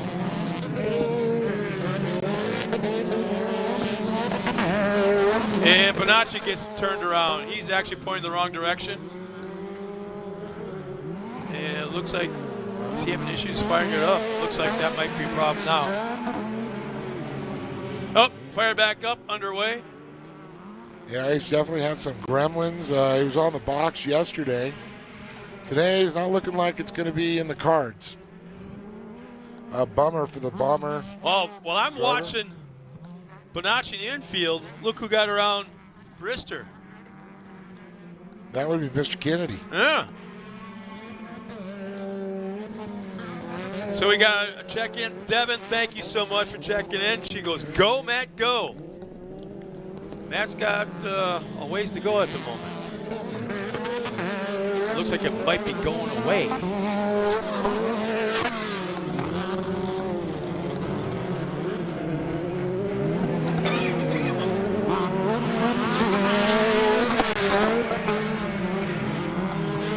So white flag will be coming out next time by. It will be a race win and a championship for our leader right now. If he can hang on, this will be the first driver to win the race and the championship, right? Yep. I believe so, yeah. No, Cody Hodgson. Did he? Yeah. He had the point lead by 1 point over Cole, and he won that one. Tricked to be second. Kind of missed that point to him earlier then. Good point. Ugh. Yeah, look at this. I mean, Drapkin is now pulling away from everybody. He's checking out.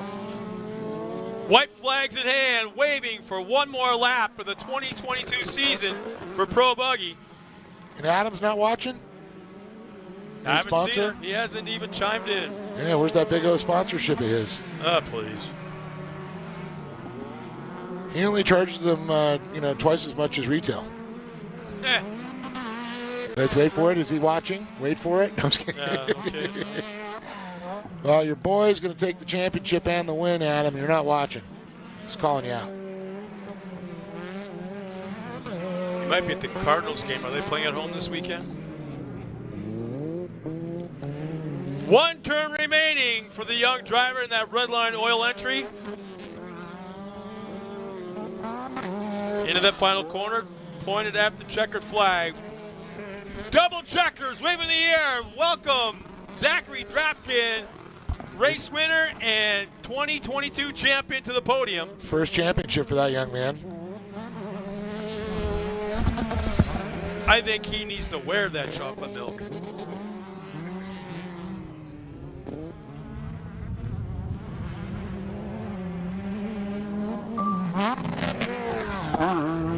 So Drapkin will take the win and unofficially the championship. Gunnar Kennedy, nice run by him, in second. Matt Brister will finish in third. Richard Woods fourth. Lorenzo Bonacci able to keep it together long enough to get across the line with Garrett Allen and George Allen coming across the line.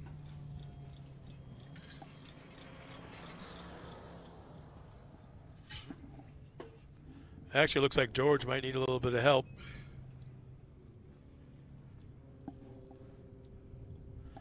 And there's our unofficial results. Our top seven: Lorenzo Bonacci in that 7th spot, Garrett Allen, the 42, George Allen in the top 5, Richard Woods 4th, Matt Brister at 3rd spot in the 55, Gunnar Kennedy in the 82, and Zach Drapkin in the red line oil number 56.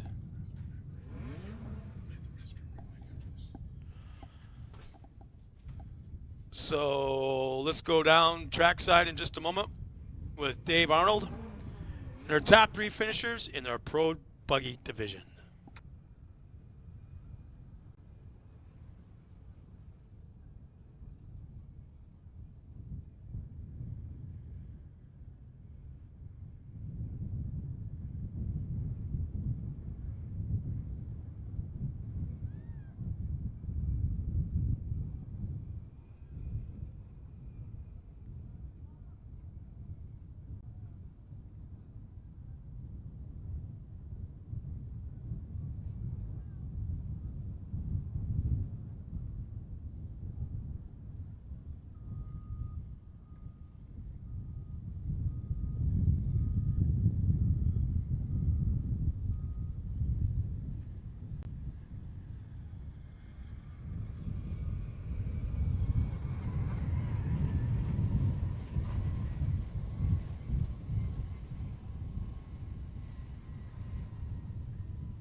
Well, here they are, Pro Buggy. Got Matt Brister up here in third place. Matt, man, not used to you being this low on the podium, but you're still on the podium as usual. You're Mr. Consistent, but looked like a little rough day out there for you. Yeah, you know, the car was acting awesome. You know, the suspension was really working. I gotta thank everybody for doing that.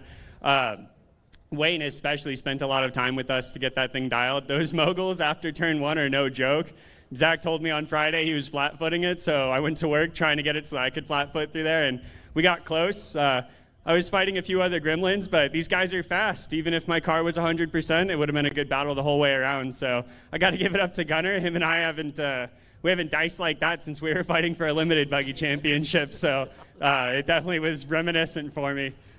Zach, super consistent all year, never missed a beat. Really, he got the championship and he deserved it. I pushed as hard as I could, and I'm really stoked for him to do it. I feel kind of proud because each of these guys out here, I've gone to a test day, I've driven their car, or I've done, helped with setup. So on one side, I'm bummed. On the other side, I'm stoked for these people that, I helped to bring up. Can't take anything away from them. Thank you, Falcon Performance and Falcon Tires, for giving me an awesome tire combo out there. I felt like if we had a little bit more of a competitive car, we could have really been up front and battling with them. Roush Performance, I'm going to need another engine, so you'll be hearing from me soon. Vision Canopies, thank you guys very much for supporting my team, jumping on this year, and really helping us out. We're looking forward to continuing our partnership for many more years. My mom, my dad, Fast Monkey Performance Engineering. I'm very lucky to be able to drive this Funko race car, and if my dad had the chance and I got out of the wheel, I know he'd want to wheel it too. So I just counting my days and counting my races before he takes over. Mike Ward, the whole Ward family, thank you guys for coming out and supporting me. They've been with me, since day one. Dave Murray as well, he's also been there. My little brother came out to this one. He hasn't been to a race in a minute, so it means the world for him to come out and support me. And Lee, Poppy, Dave, Great American Short Course. Thank you guys for putting on a series and letting us West Coast guys duke it out. Oh, also, Mo from Mahili Motorsports. I couldn't do any of this stuff without him. That guy is the best. He's a tire god. So if you guys have any traction issues, definitely go to him. But you're going to have to get behind me in line. So, yeah, you can fight for that one. Give it up for Matt Brister, man. So awesome to see it. Also an awesome one. But, Gunnar, it was so funny because I was going to say that. Just what he said, I remembers you two battling a limited buggy together, and he brought it up for me. But reminiscent of that beautiful move there, I saw you moving out of turn 3, making the move on him. And it was like, man, I remember that limited buggy exact move he did on him. Yeah, pretty much. I knew him and Zach were battling for points, so I didn't want to tangle with him and cause anything. So I raced him as clean as we could, and tons of fun out there, just dicing back and forth, trying to set him up. He set me up a couple times, and it was awesome racing out there. Well, it turned out good racing because you won a $100 gift certificate there to K&N. You got to love that. And you ready for next season to go after Zach and Matt again? Yeah, hopefully next year we'll get the top of the box. Haven't done that one yet, so looking forward to it, and I'm ready. Only one way is up, right? Yeah. I want to thank my mom, my dad, the whole Smith family, Carson, Grayson, for helping out with everything. The Shubin family, my girlfriend Gabby for coming out and always being here supporting Kennedy Equipment, Dirtbags, and everyone else that sponsors me. Thank you so much. Gunnar Kennedy, everybody. Second place, a great job there for sure. And, man, he's got the win. He's got the $100 gift card there from K&N. And, oh, yeah, unofficial, but we're going to call him champ now. Zach Drapkin, how you feeling, buddy? I'm feeling really well. That whole race was such a blast. I knew right from the start we had to keep our foot down, and the car was set up perfectly. We were going for it. Fixed the little issues we had yesterday with flat-footing it where we couldn't get over the big jump. Landed that thing on the limiter, and we were able to finish through it. We'll talk about the battle, the two guys behind you. You're like, if it was your spotter going, hey, they're battling behind you, just keep running, or what? Oh, yeah. My dad told me that Matt and Gunnar were going at it. I knew that if I made one mistake, they would both be on me because they're both probably the fastest guys in the field. Everyone here can battle for the top spot of the box, and Gunnar's coming for it. I see him coming. He peeked on me on the first lap going into the back corner, and I knew if I wasn't going to flat-foot it, he was going to flat-foot it past me. So both these guys would have. So I knew we got to step up our game, especially with the new guys coming in. when you got a great set of sponsors that make this happen for your win and championship.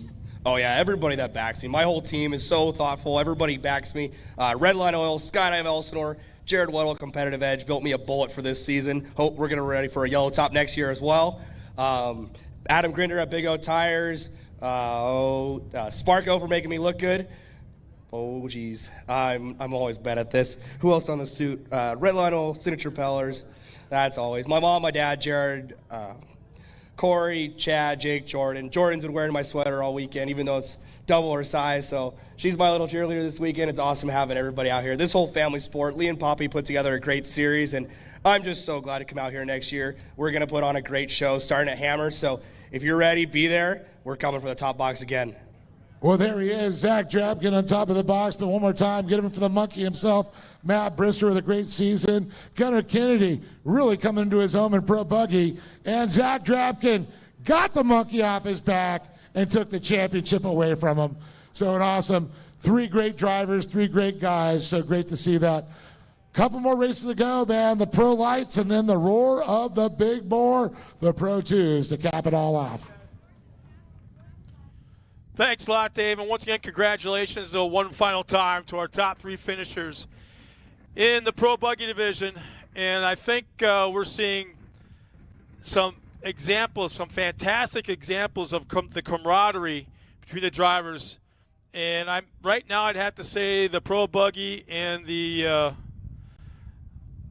stock minis probably portray that better than just about everybody else. But it's so neat to see that kind of camaraderie between the drivers. I mean, it exists in all the classes, but these guys really wear out their emotions on their sleeves. Well, race fans, like Dave said, we got 2 races remaining. The next one coming up being Pro Light and Mini Open. The Mini Open consists of Brian Cannon trying to revive the way the Pro Lights were. Standardized chassis, but with the high revving, high speed, screaming 4-cylinders. He's going up against the guys that are running those crate V8s right now in the standardized chassis as well. But here's our lineup. Brian Cannon will start in that last spot in the 6th position in that number 73 4-banger. In row 3, outside of him, will be Maximilian Pinto in the 17. Row 2 inside, Jacob Rosales in the 31, all the way from just outside of Atlanta, Georgia. And outside of him in the 43 in that 4th spot will be Ryan Bruckner. Row 1, the front row. Inside, the 36 of Kyle Knott. Outside of him, the 61 of Robbie Hornsby. You can see a few of those Pro 2s already in staging, lined up and ready to go.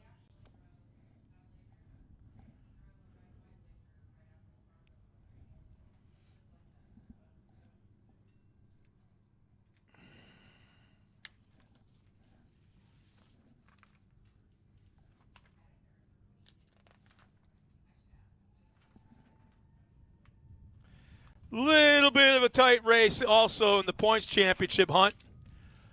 There it is right there for our Pro Lights. Robbie Hornsby currently has the points lead with 474 with Kyle Knott 7 back. Maximilian Pinto's pretty much set in that 3rd place in points. He's down 65. But Kyle Knott 7 points back. A lot has to happen in his favor to pull off the championship. Not undoable. It can be done, but a lot has to happen. We'll try to do our best to keep you up to date to the lap as it happens.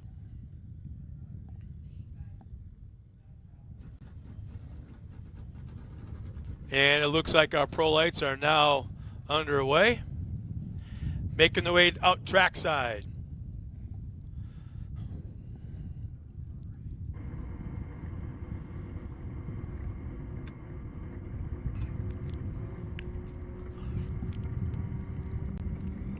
Gary Lane out on the track, pacing the field.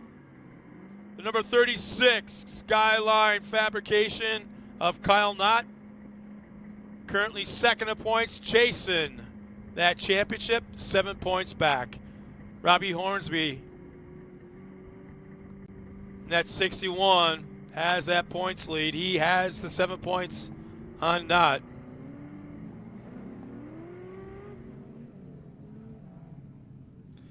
They'll be starting side by side in that front row. Kyle had a great run yesterday, was so dominant in round number 9.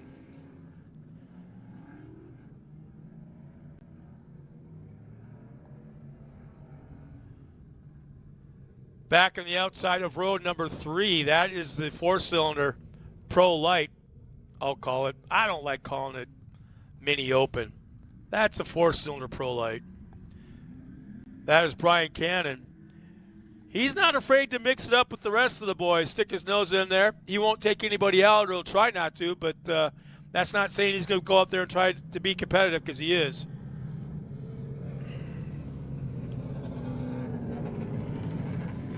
Brian Denny checks in, goes, "Let's go, Robbie." Thanks, Ryan, for making the comment. Cool to see.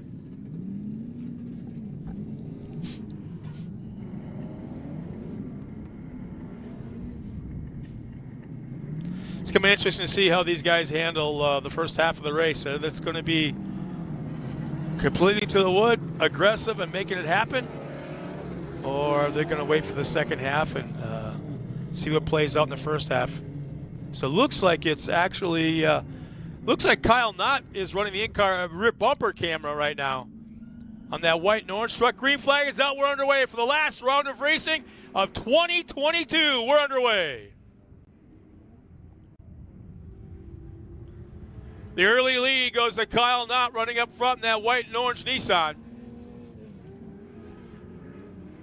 So smooth through turn number 2, headed for 3.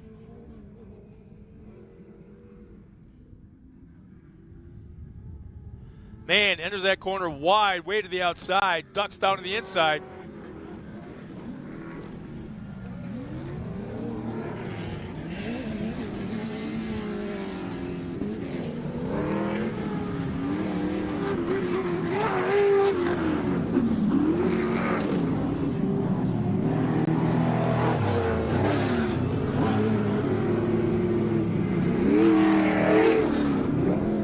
Nice early run by the 31 by Jacob Rosales, right now running in the top 3.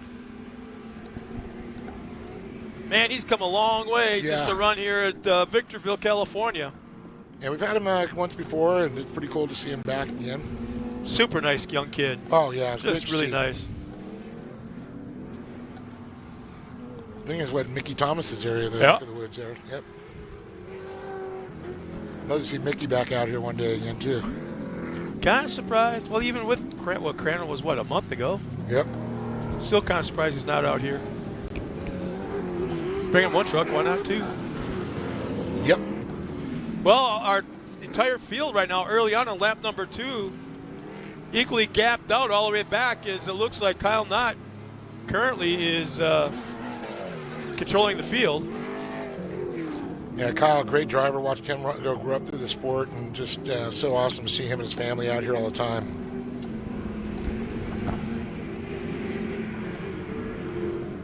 Not exactly sure who's running the in-car camera, because they have pretty good shots, but whoever it is has a black interior and looks pretty comfortable behind the wheel. Very smooth. Not a lot of seesawing back and forth. That could be Rosales. Oh, man, how about that for a drone shot? Wow. I love it. Gosh. What a great production crew we have here. Jeez.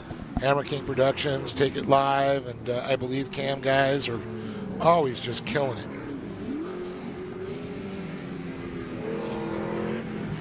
So Ormsby and looks like Kyle Knott are running the in-car cameras, yeah.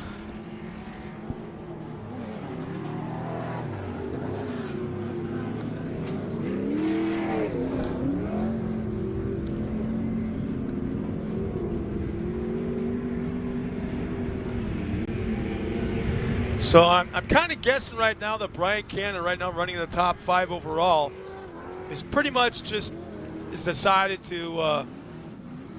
I'm not going to get in the mix of getting in the points chase. Yeah. And I think he still might be having power steering issues. The pulleys weren't quite lining up. He was having belt issues. Yeah, he was having a lot of issues there. Well,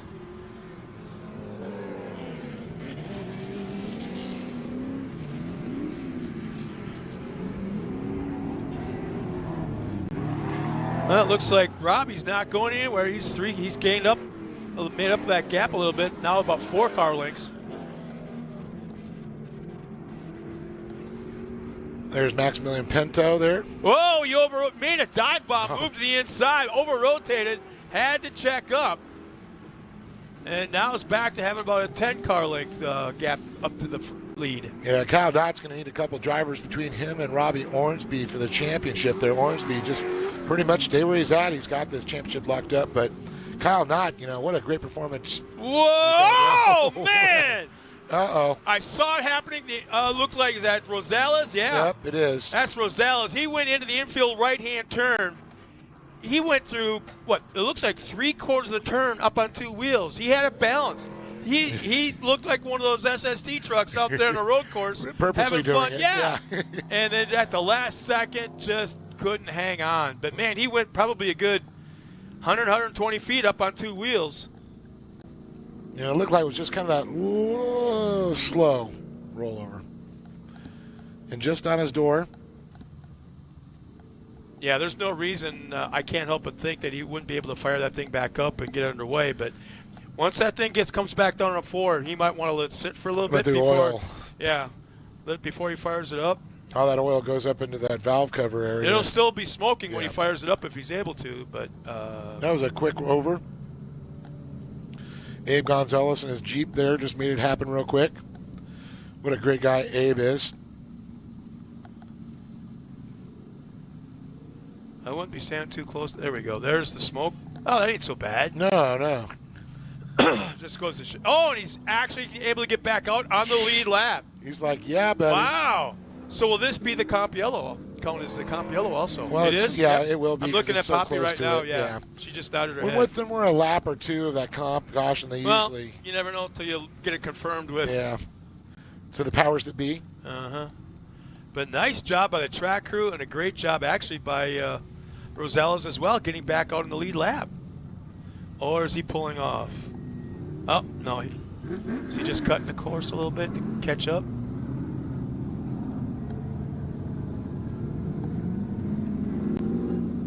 Yep, that's what it was. It looks like he's just cutting the course a little bit to catch up to the...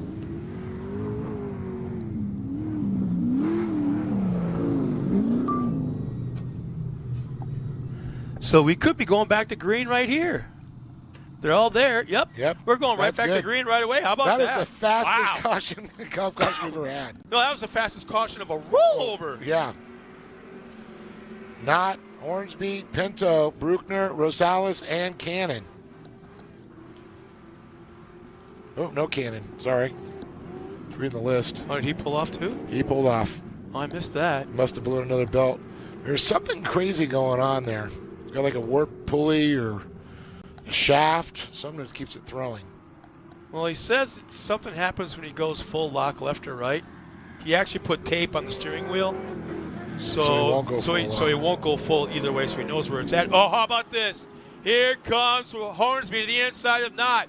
Knott gives it to him relatively easy, but he's coming back to the outside, which is now the inside of the final corner. There'll be 5 laps remaining this time by, and here comes Hornsby back to the inside. Guess what? Yeah, we got us a race now. Oh, Fenders will be flying. I have that sense. Well, no love lost between those two drivers for sure. It's been a beat and bang fest all season long with these two. They both want to win so bad. I smell a 4th down and long yardage punt coming soon. And maybe a touchdown afterwards. There might be several people calling touchdown here. There's an awful lot of Kyle Knott fans down there in the grandstands. Wow, did you see Kyle just send that thing? I happened to see Hornsby up on 2 wheels in the fluff, way to the outside in that right-hand turn. Yeah, Knott's got that hammer down. He literally cleared past that light pole, and there was daylight between him and the rear of his truck. 4 laps remaining this time by. 4 laps to go, and we'll talk about fantastic drone shots right now. The fans at home are getting one hell of a show right now. Absolutely agree with that one. You know, these drone pilots are just insanely good. Yeah, Kyle Knott trying to look for the fastest way around that track.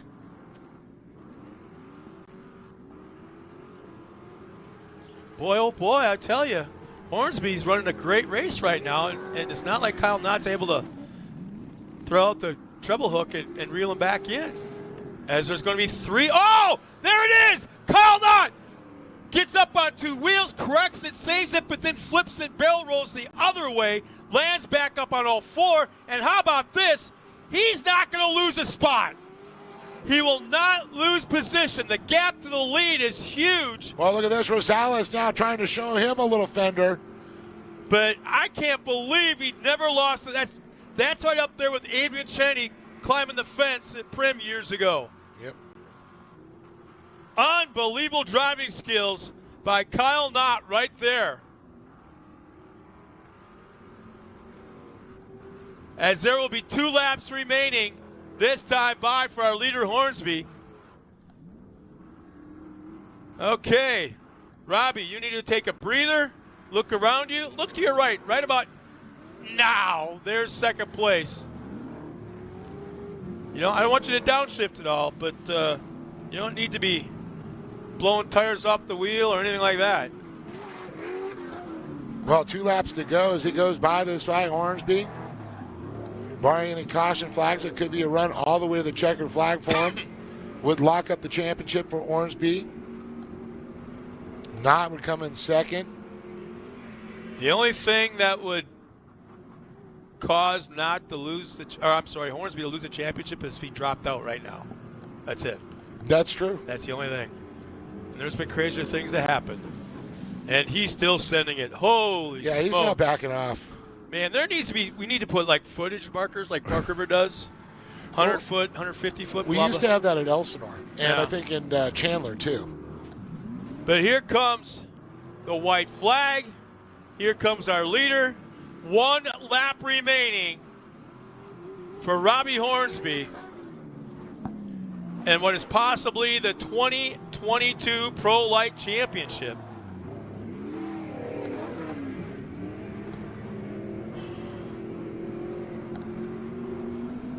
I've seen more motors blow up right about now. More flat tires make their appearance right about now. Well, it looks like it's going to be Hornsby, Knott, and Pinto in the championship here. Pinto holding strong back there in 4th. Holding off Ryan Bruckner. Not a bad job by that young driver.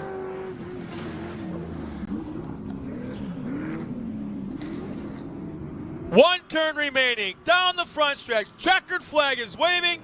The win and the unofficial championship in Pro Light goes to Robbie Hornsby. Second, in what was a gallant effort, the man put it on the line, no doubt about it. Kyle Knott, in one of the most dramatic saves I've seen in years in short course off-road racing. Jacob Rosales, great run by him, making the commute out here from outside of Atlanta, Georgia. Ryan Bruckner 4th, Max Pinto 5th, and Brian Cannon will take it in, I'll call it the old Pro Light. The mini open and Pro Light / old school. The four-banger Pro Light. Yeah. Well, going to head down one more time. We got Uno Mas with the Roar of the Big Boy, the Pro Tools coming up after this.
Well, here they are again, Jacob Gonzalez there. We got Kyle Knott and, of course, Robbie Ornsby on there.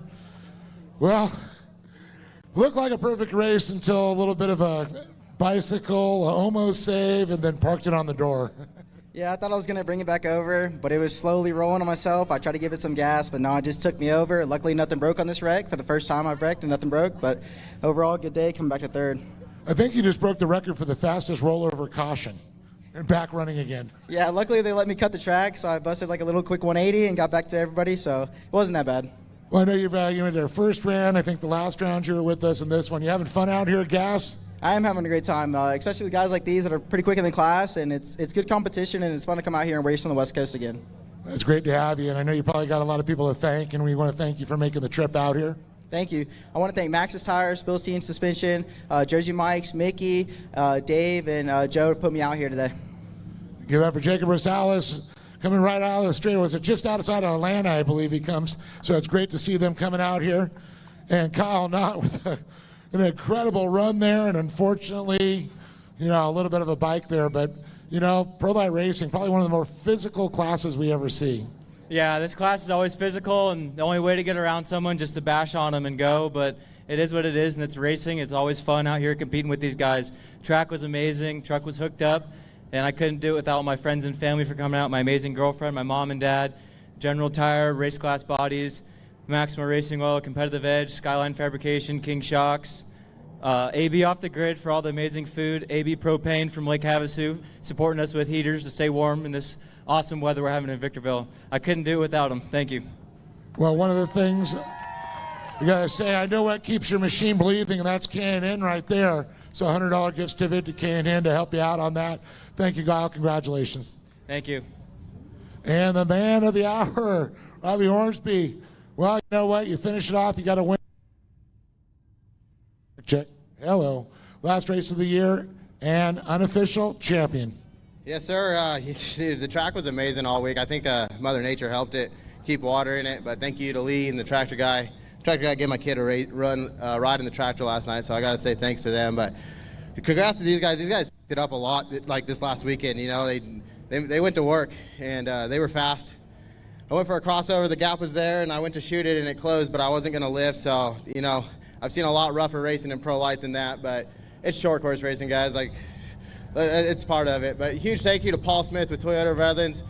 Literally none of it would be possible without that guy. So if you guys are if you guys need a Toyota Tacoma, even a Prius, which I don't even care for, go buy it there because it's the best dealership you can go buy a car at. Bergeson's Heating and Air, Kevin and Brian Bergeson, Scat Track, Luther's Trucking. Just thank you to all of them. Lee and Poppy, I'm probably a headache to you guys sometimes with the little kid classes, but it's part of it. So thank you to everyone that comes out, everyone that supports these guys to come racing, but 2022, it's over. Robbie Ornsby, everybody, a great job and a championship there.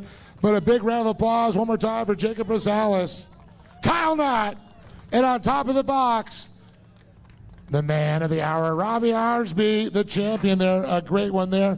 Uno Moss, one race to go, the roar of the big bore, the Pro 2s coming up. I can hear him fired up back there.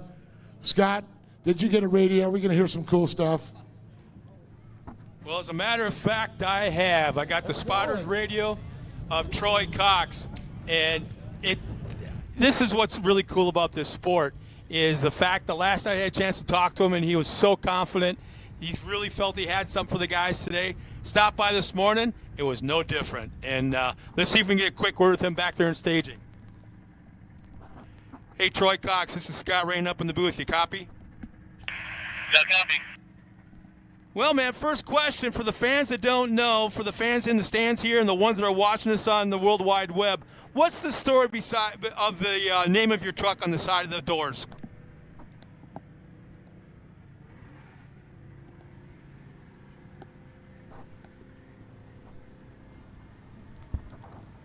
Do you copy that? The whole game is Scrabble. It's all my kids' first initials. Sent this to dinner table, and that's the name that came out and won. Very, very cool story. I just had to get that out to everybody knew that. But, hey, talking to you last night, you felt you really had some for these guys here today. What's that secret speed element that you've got going that you're probably not going to tell us, but what might it be? Cole Mamer's got a lot involved with that, track walk, showing lines, understanding dirt conditions, and really committing myself. Well, the vast improvement that I witnessed yesterday from how you started the season earlier this year is just, like I say, astronomical.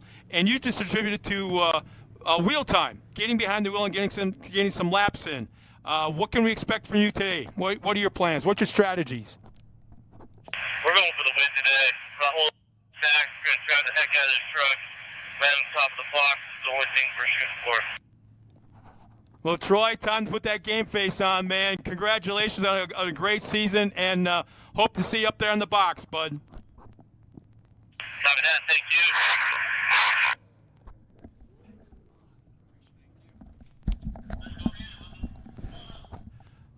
Well, once again, that was Troy Cox. He's starting on the front row right alongside Ricky Gutierrez. So this is going to be a very cool run into turn number 1, as it was hard to tell from that interview just a moment ago as we look at the lineup, the fans back at home seeing the Pro 2s back in staging. But just talking to him last night and a little bit this morning, the confidence that he had. It was hard to tell on that radio interview, but trust me, he's got a ton of it going into today's race. So you can see right there as he goes by the name on the side of his car, the first initials of his entire family. Pretty cool darn idea right there. There you see our Pro 2 points. Mason McCarthy with 449. Ricky Gutierrez is actually 61 points down, but we figured out the points last night. They had that throwaway round of racing in Pro 2 where you take one complete round of racing and just throw it away, and that's what Gutierrez did. And coming into today, I believe that all he has to do is take the green flag. Doesn't have to even finish, but take the green flag. And Ricky G is like he'd even just take the green flag. He's taking. Well, no, he's taking it to the checker. Nobody just takes the green flag and pulls off. That's not what I'm saying. All he has to do is start, and he has clinched the Pro 2 championship for that cool. young driver. So, for the final time in 2022, Gary Lane is behind the wheel of that pace vehicle. This is hard to believe. And bringing these boys around to take that green flag. Scott, where did this year go? I don't know.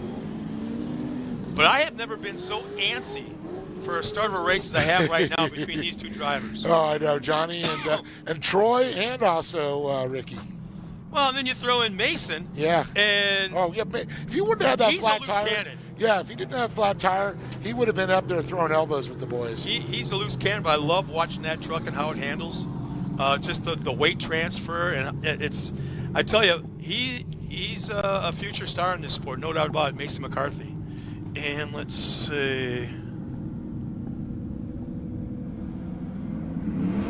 Green flag is out and we're underway. Last race of 2022. Green flag is out. And a beautiful shot there from that rear camera. Looks like Holcher has that rear-facing camera on him. So they go, Ricky. 3 wide down the backstretch into 2. 2 wide now. Cox is in the fight. And look at this. We have a new leader, Troy Cox. Well, you must have rubbed a little luck off on him. Wow. He's got a whole bunch of kids right now. Pretty darn excited. Ricky Gutierrez, he over-rotates. He'll lose 2 spots, maybe 3. And Hammer's going to put the hammer down to get by him. When was the last time you saw Ricky G last on the track? Gosh, when he broke. Oh, no. Now we have one. Brock Hammer is slowing. Oh, no. Hammer, he was really starting to do good there. And it looks like he's going to get back underway there. Oh, man. Oh, Brock, what a bummer, bud. But Troy Cox running up front. Johnny Holter, yesterday's winner, running in second. McCarthy in third and Ricky G in fourth.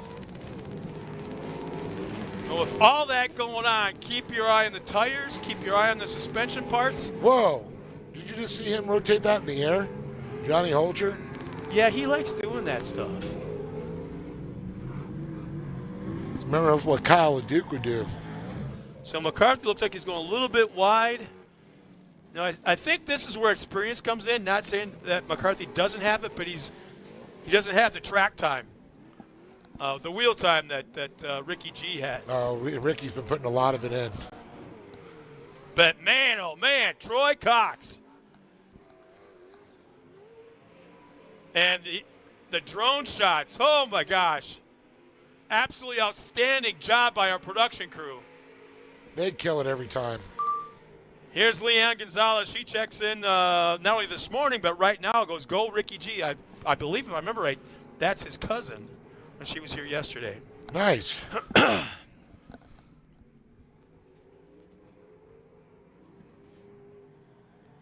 Man, you get the feeling that Troy's got that mojo going that he's not about to be denied. Yeah, that's true. You know, there's just something in the air. Oh, and the tire comes off. Oh, no. Ricky Gutierrez Never lost the seen tire. that It is happen. on its way to the right side of the facility, maybe even outside the facility. And it's going into a neighborhood. It's getting on the 15 man. freeway. It's heading down the hill. Yeah, he lost the left front tire is outside the park as of right now, and his day is done. Not a good way you want to end the season. Yeah, look, there's some But damage. here's the thing: there's no lack of action on the track, as we still have two trucks battling right now. Did we lose McCarthy too? Mason, Hanmer, McCarthy. Now it's down to Troy Cox and Joni Holter. Oh, boy. There's McCarthy. Oh, the outs. Oh, man. Oh, man. Huge contact. Johnny Holter was on the inside. Not exactly sure what Troy Cox saw, but he climbed that left rear of Johnny Holter.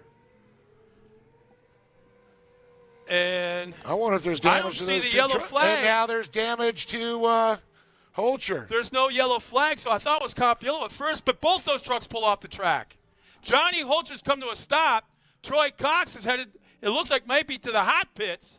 And now look at And this. there's one truck on the track right now, and that's Mason McCarthy. Yeah, McCarthy. And this is on lap number 8.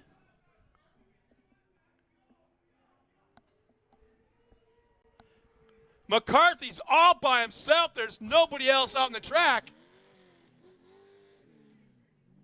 Ricky G's off the track with no left front hub, no wheel, no nothing. It looks like just an axle coming out.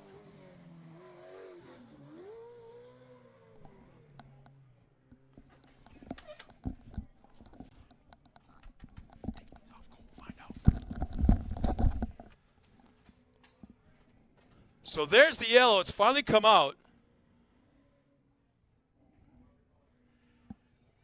You've got a safety crew going out on the track that looks like to check on Johnny Holter, as there was contact made coming out of the final corner between he and Troy Cox.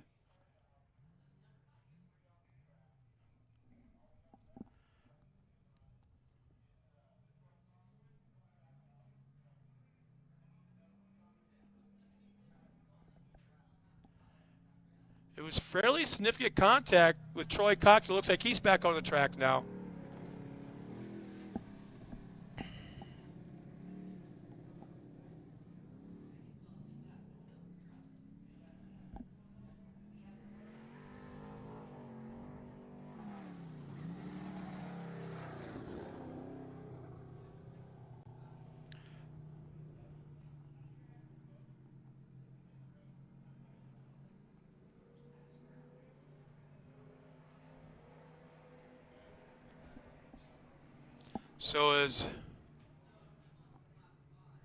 So I never saw Johnny get out of the truck, but the ambulance is out there on the track. It appears that the window net is still up.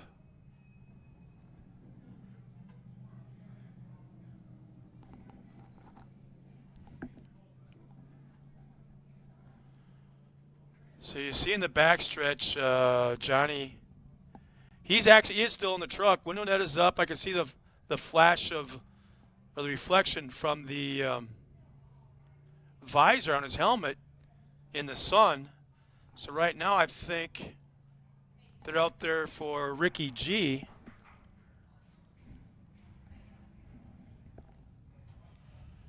I see Rick, his dad's right here in front of the window talking to race control.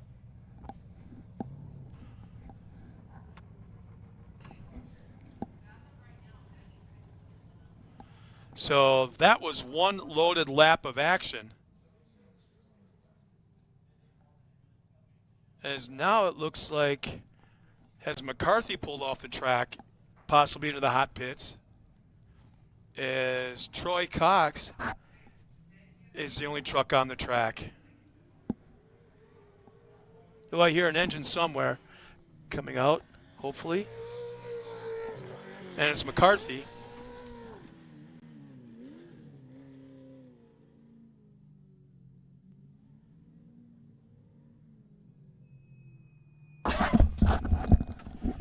So it looks like McCarthy's back out on the track. He's trying to pull in front of Troy Cox, but he's going to have to. See, I don't know if Troy's now down to one lap, so he would have to go behind McCarthy because McCarthy went into hot pits, come back out. Yeah. So that would mean that McCarthy would have to pull behind Troy Cox if he is on the lead lap, which I'm pretty sure he is. Troy's on the lead lap, they're showing, at 5. But that was because he came out of the hot pits and do it. So I think they were both on lap 4. Let me check with timing and scoring on that one. So we're getting reports from race control that Ricky G's being checked out. With losing that. Oh, we're back under green flag race. Is that green flag is back out with Troy Cox and McCarthy. The only 2 trucks remaining on the course, and if Johnny Holcher was pulled off the track a moment ago, not able to refire that truck up, so he's in the hot pits, kind of stuck there watching as a spectator at the moment.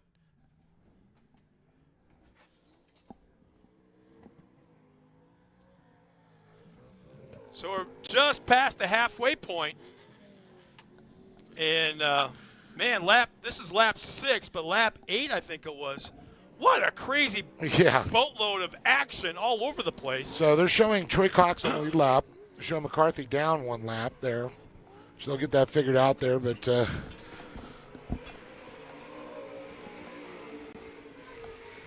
don't know how that could be. Because McCarthy never left the track. He did, but at that point he was the only car on the track. Yeah. And then Cox came back out, so. It's above our pay grade. That's what I like to say.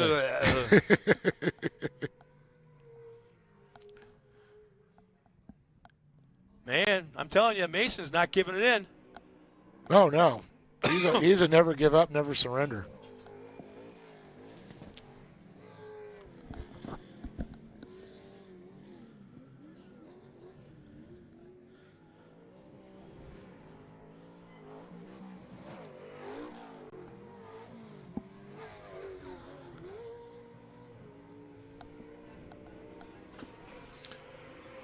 All right, here we go. Troy Cox goes by. Mason McCarthy goes by.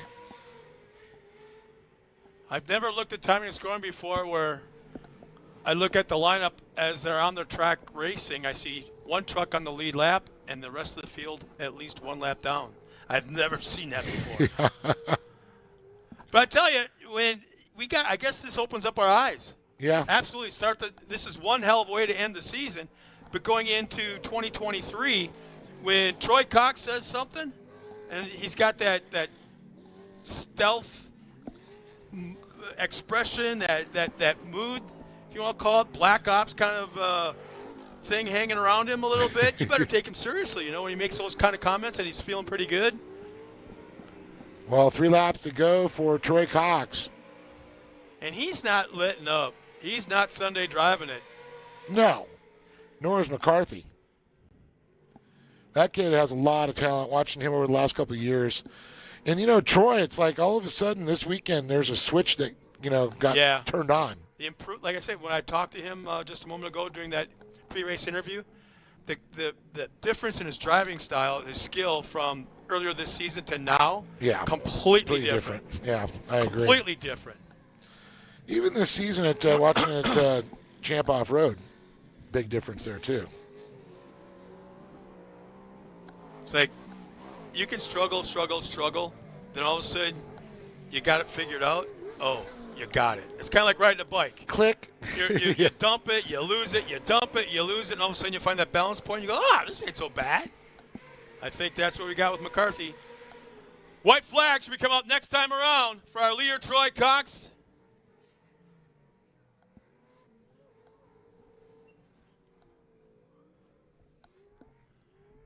But what a heartbreak for Johnny Holcher.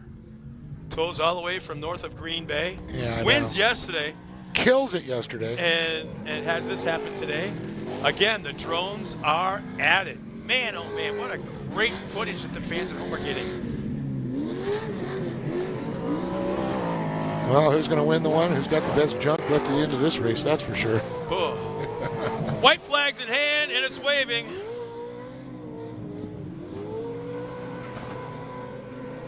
One more time around for our Pro 2 trucks.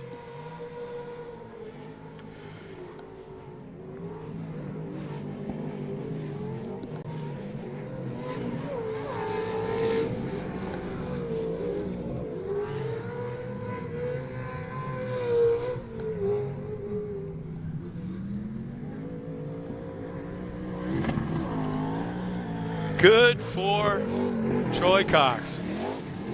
I'm sure he would have loved to have the entire field out there on that racetrack, but the lap times show that he belongs.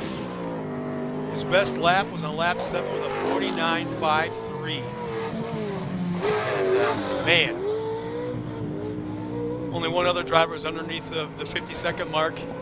There's a checkered flag. Troy Cox will take the win in the last Pro 2 race of 2023. When the man feels confident, you better damn well listen. Yes, exactly. Man, great job by Troy Cox. Mason McCarthy right there behind him, finishing in second. Tough break for Johnny Holcher. Couldn't get the truck refired after the incident when he pulled off the track just past turn number 1. Ricky G pulls off the track after having lost the entire left front. Got the wind knocked out of him. And I guess it comes down to the point where you lose everything that rolls that left front, and you come to such a fast stop. Yeah, that's going to knock the wind out of you, for sure. Yep. So, again, congratulations to all of our drivers in all the classes in 2022. As we're going to send Dave Arnold down trackside one more time. I think the spindle's even gone on Ricky G's truck. Let's go down now and talk to Troy Cox and Mason McCarthy in just a moment with Dave Arnold.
Some very, very cool footage right there with Troy Cox and some of his family.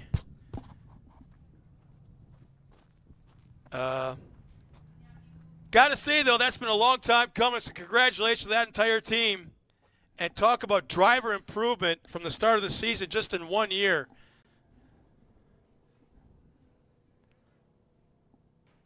And one of the coolest things I saw just a moment ago is Johnny Holcher comes up on his pit bike and walks up to Troy Cox and puts his left hand on his shoulder and his right hand out, and they shake hands in mutual respect.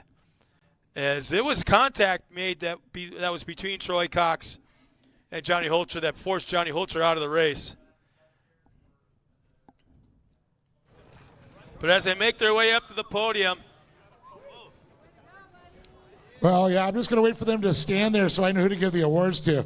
I know Troy's about the only one who did it, got all the laps in there. Mason was second, and Johnny had to ride the bike over.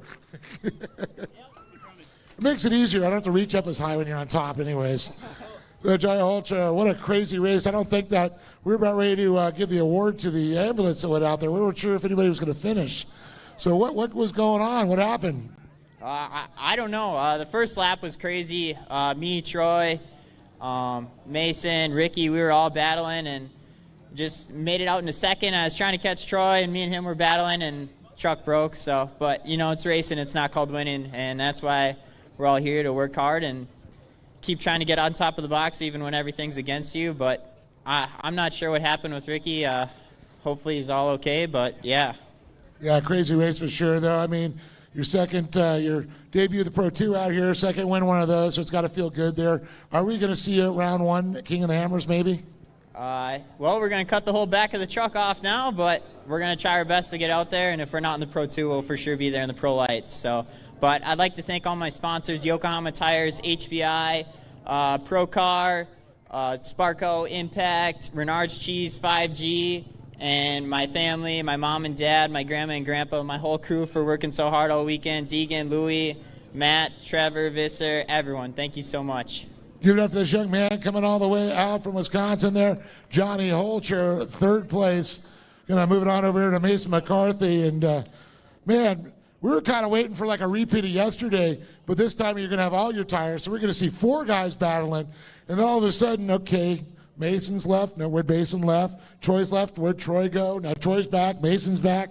What a crazy one. You guys are the only 2 with the best junk out there to make the podium. Yeah, I mean, it was definitely a crazy race. You know, trucks just kept dropping, and, you know, the truck got a front flat. Not sure what lap, but, you know, got that change, got back out on the track, we're leading, and then huge rock got stuck under the gas pedal, just wedged in there, could not get it out. So pulled it in the pits, Jake pulled it out, and got back on the track, but we were a lap down, so. Man, last race of the year, all the craziness, hopefully it's out of the way, make 2023 a better one. Yeah, definitely excited for 2023. Seems like it'll be a good season. You know, these trucks, we're all within like a half second of each other. You know, super competitive racing. It's definitely a lot of fun. I can't wait to see a repeat what we saw yesterday, the first couple laps till you got your flat, because you guys were all just banging elbows, and man, that was a race. Yeah, it definitely was a awesome race. Well, I know you got some people behind you, your dad and everybody that's here with you. Yep, you know, just big thanks to my dad. Got to thank the crew, Brian, Jake, Christian, all these guys putting a ton of work on this truck. You know, Jake with his pit stops definitely was a big part of the race this weekend, you know, 3 flats. And just got to thank my girlfriend, Grace, for coming out. Everyone else comes out here to support me, and Great American Short Course for putting on this event. Mason McCarthy, everybody. Big round of applause for this talented young man. And oh my goodness, Troy, on top of the box. Right.